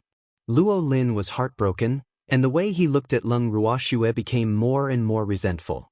In fact, it wasn't that Lung Ruoxue didn't want to talk to Luo Lin, but she couldn't stand the golden eagle's caring attitude towards Luo Lin. It was so cold and warm towards Luo Lin. So, she was afraid that Luo Lin would associate her with the golden eagle, so she had to pretend to be invisible. But Luo Lin didn't know what Lung Ruoxue was thinking. In his mind, his master must be angry with him, so he didn't want to talk to him. Thinking of this, Luo Lin felt particularly aggrieved and called out softly, "Master." Although Luo Lin's voice was very soft, the two humans and one beast on the scene could still hear him clearly. The mother parasol tree and the golden eagle moved in unison, looking at Lung Ruoxue as if they were waiting for her to answer. "So it's our own people." Seeing that Lung Ruoxue had no intention of answering their questions, the golden eagle scratched its head awkwardly and mumbled to itself. "Who's on your side?" Lung Ruoxue gritted her teeth when she heard the golden hawk's words. "Hey, don't be like this. Our friendship has deepened along the way, so we're on the same side now." The golden hawk said shamelessly. "Oh really? I don't think so." Lung Ruoxue glared at the golden eagle and said, "Ooh, how could you do this? I'm very sad that you're treating me like this." The golden hawk held its chest with its wings, looking sad. Tears were rolling in its golden eyes, but it didn't fall. Lung Ruoxue was speechless. How long had it been? Did the golden eagle goo turn into glass again? His ability to resist attacks had weakened? Lung Ruoxue was rather disappointed by this reality. "Thanks, all right little guy, stop pretending to be pitiful." The mother parasol tree could not take it anymore. It then turned to Lung Ruoxue and said, "Girl, since we've found the Luo family, let's get down to business." She meant to go to the Luo family's residence, but the golden eagle's eyes lit up when it heard that it was about business. "What serious business? I'm very willing to help." "You're not helping." Lung Ruoxue did not think highly of the golden hawk's ability. "How can that be? I'm very strong." The golden hawk felt it had been underestimated. It was heard again. "Very strong? That's right. Your strongest ability is to sleep. When you wake up, you eat, and when you finish eating, you sleep again. This is a cycle." Lung Ruoxue scoffed. "Who said so? I can fly very fast too." The golden hawk quibbled in a low voice. "Yes, it's quite fast. It took half a month to fly from Luo City to Green Dragon Mountain. Not only did I get lost, but I also can't tell north from south." Lung Ruoxue mocked. That's because I'm not familiar with the road." The golden hawk continued to explain, but its voice was getting softer and softer, and its face was getting hot. "You mean you know him just because he's familiar? But didn't you say you didn't know the way back?" Lung Ruoxue raised another question. "That's because I've only walked this path once. I'll naturally know when I walk a few more times." The golden hawk said, "All right, you've won." Lung Ruoxue felt that she was really bored. To actually argue with an idiotic golden eagle, such behavior was really... Lung Ruoxue was rather depressed. Then she turned to Luo Lin and said, "Where are the Luo family members now? Take me to them." "Yes." Luo Lin saw that his master was finally paying attention to him and couldn't help but nod vigorously. Then he awkwardly got up from the ground. The golden eagle, who had just suffered a blow and was heartbroken, very attentively helped him to pat off the grass and leaves on his body. The golden hawk patted him and said, "You have to be careful in the future. Don't ever climb up such a high tree again. It's so dangerous." Young man. He had to cherish his life and never play with it. Even ants can live, not to mention you are a human. Luo Lin was a little dumbfounded when he heard this kind of earnest advice. He didn't know how to respond to the golden eagle at all. It seemed that the relationship between his master and his beastie wasn't very harmonious. Or it could be said that the way they got along was too special. Luo Lin took the golden eagle for granted as his master's beast pet and wanted to build a good relationship with his master's beast pet. Therefore, other than smiling foolishly in response, he didn't give any further explanation for his own actions. However, if Lung Ruoxue knew that Luo Lin had linked her with that silly and out-of-line golden eagle, she would definitely be depressed. However, at this moment, this beautiful misunderstanding was not exposed. After that, Luo Lin brought Lung Ruoxue, the parasol tree mother tree, and a noisy golden eagle to the bandit's lair. That was where the Luo family was stationed. After entering the bandit's lair, Lung Ruoxue and the other two attracted the attention of all the people and beasts in the valley. Among these people, only a small number of them recognized Lung Ruoxue. Most of them were the younger generation of the Luo family who had only grown up later on. They had only heard of Lung Ruoxue's name, but had never seen her in person. As for those clansmen who recognized Lung Ruoxue, when they saw her from afar, they were so excited that they were incoherent. It was not easy for them to calm down.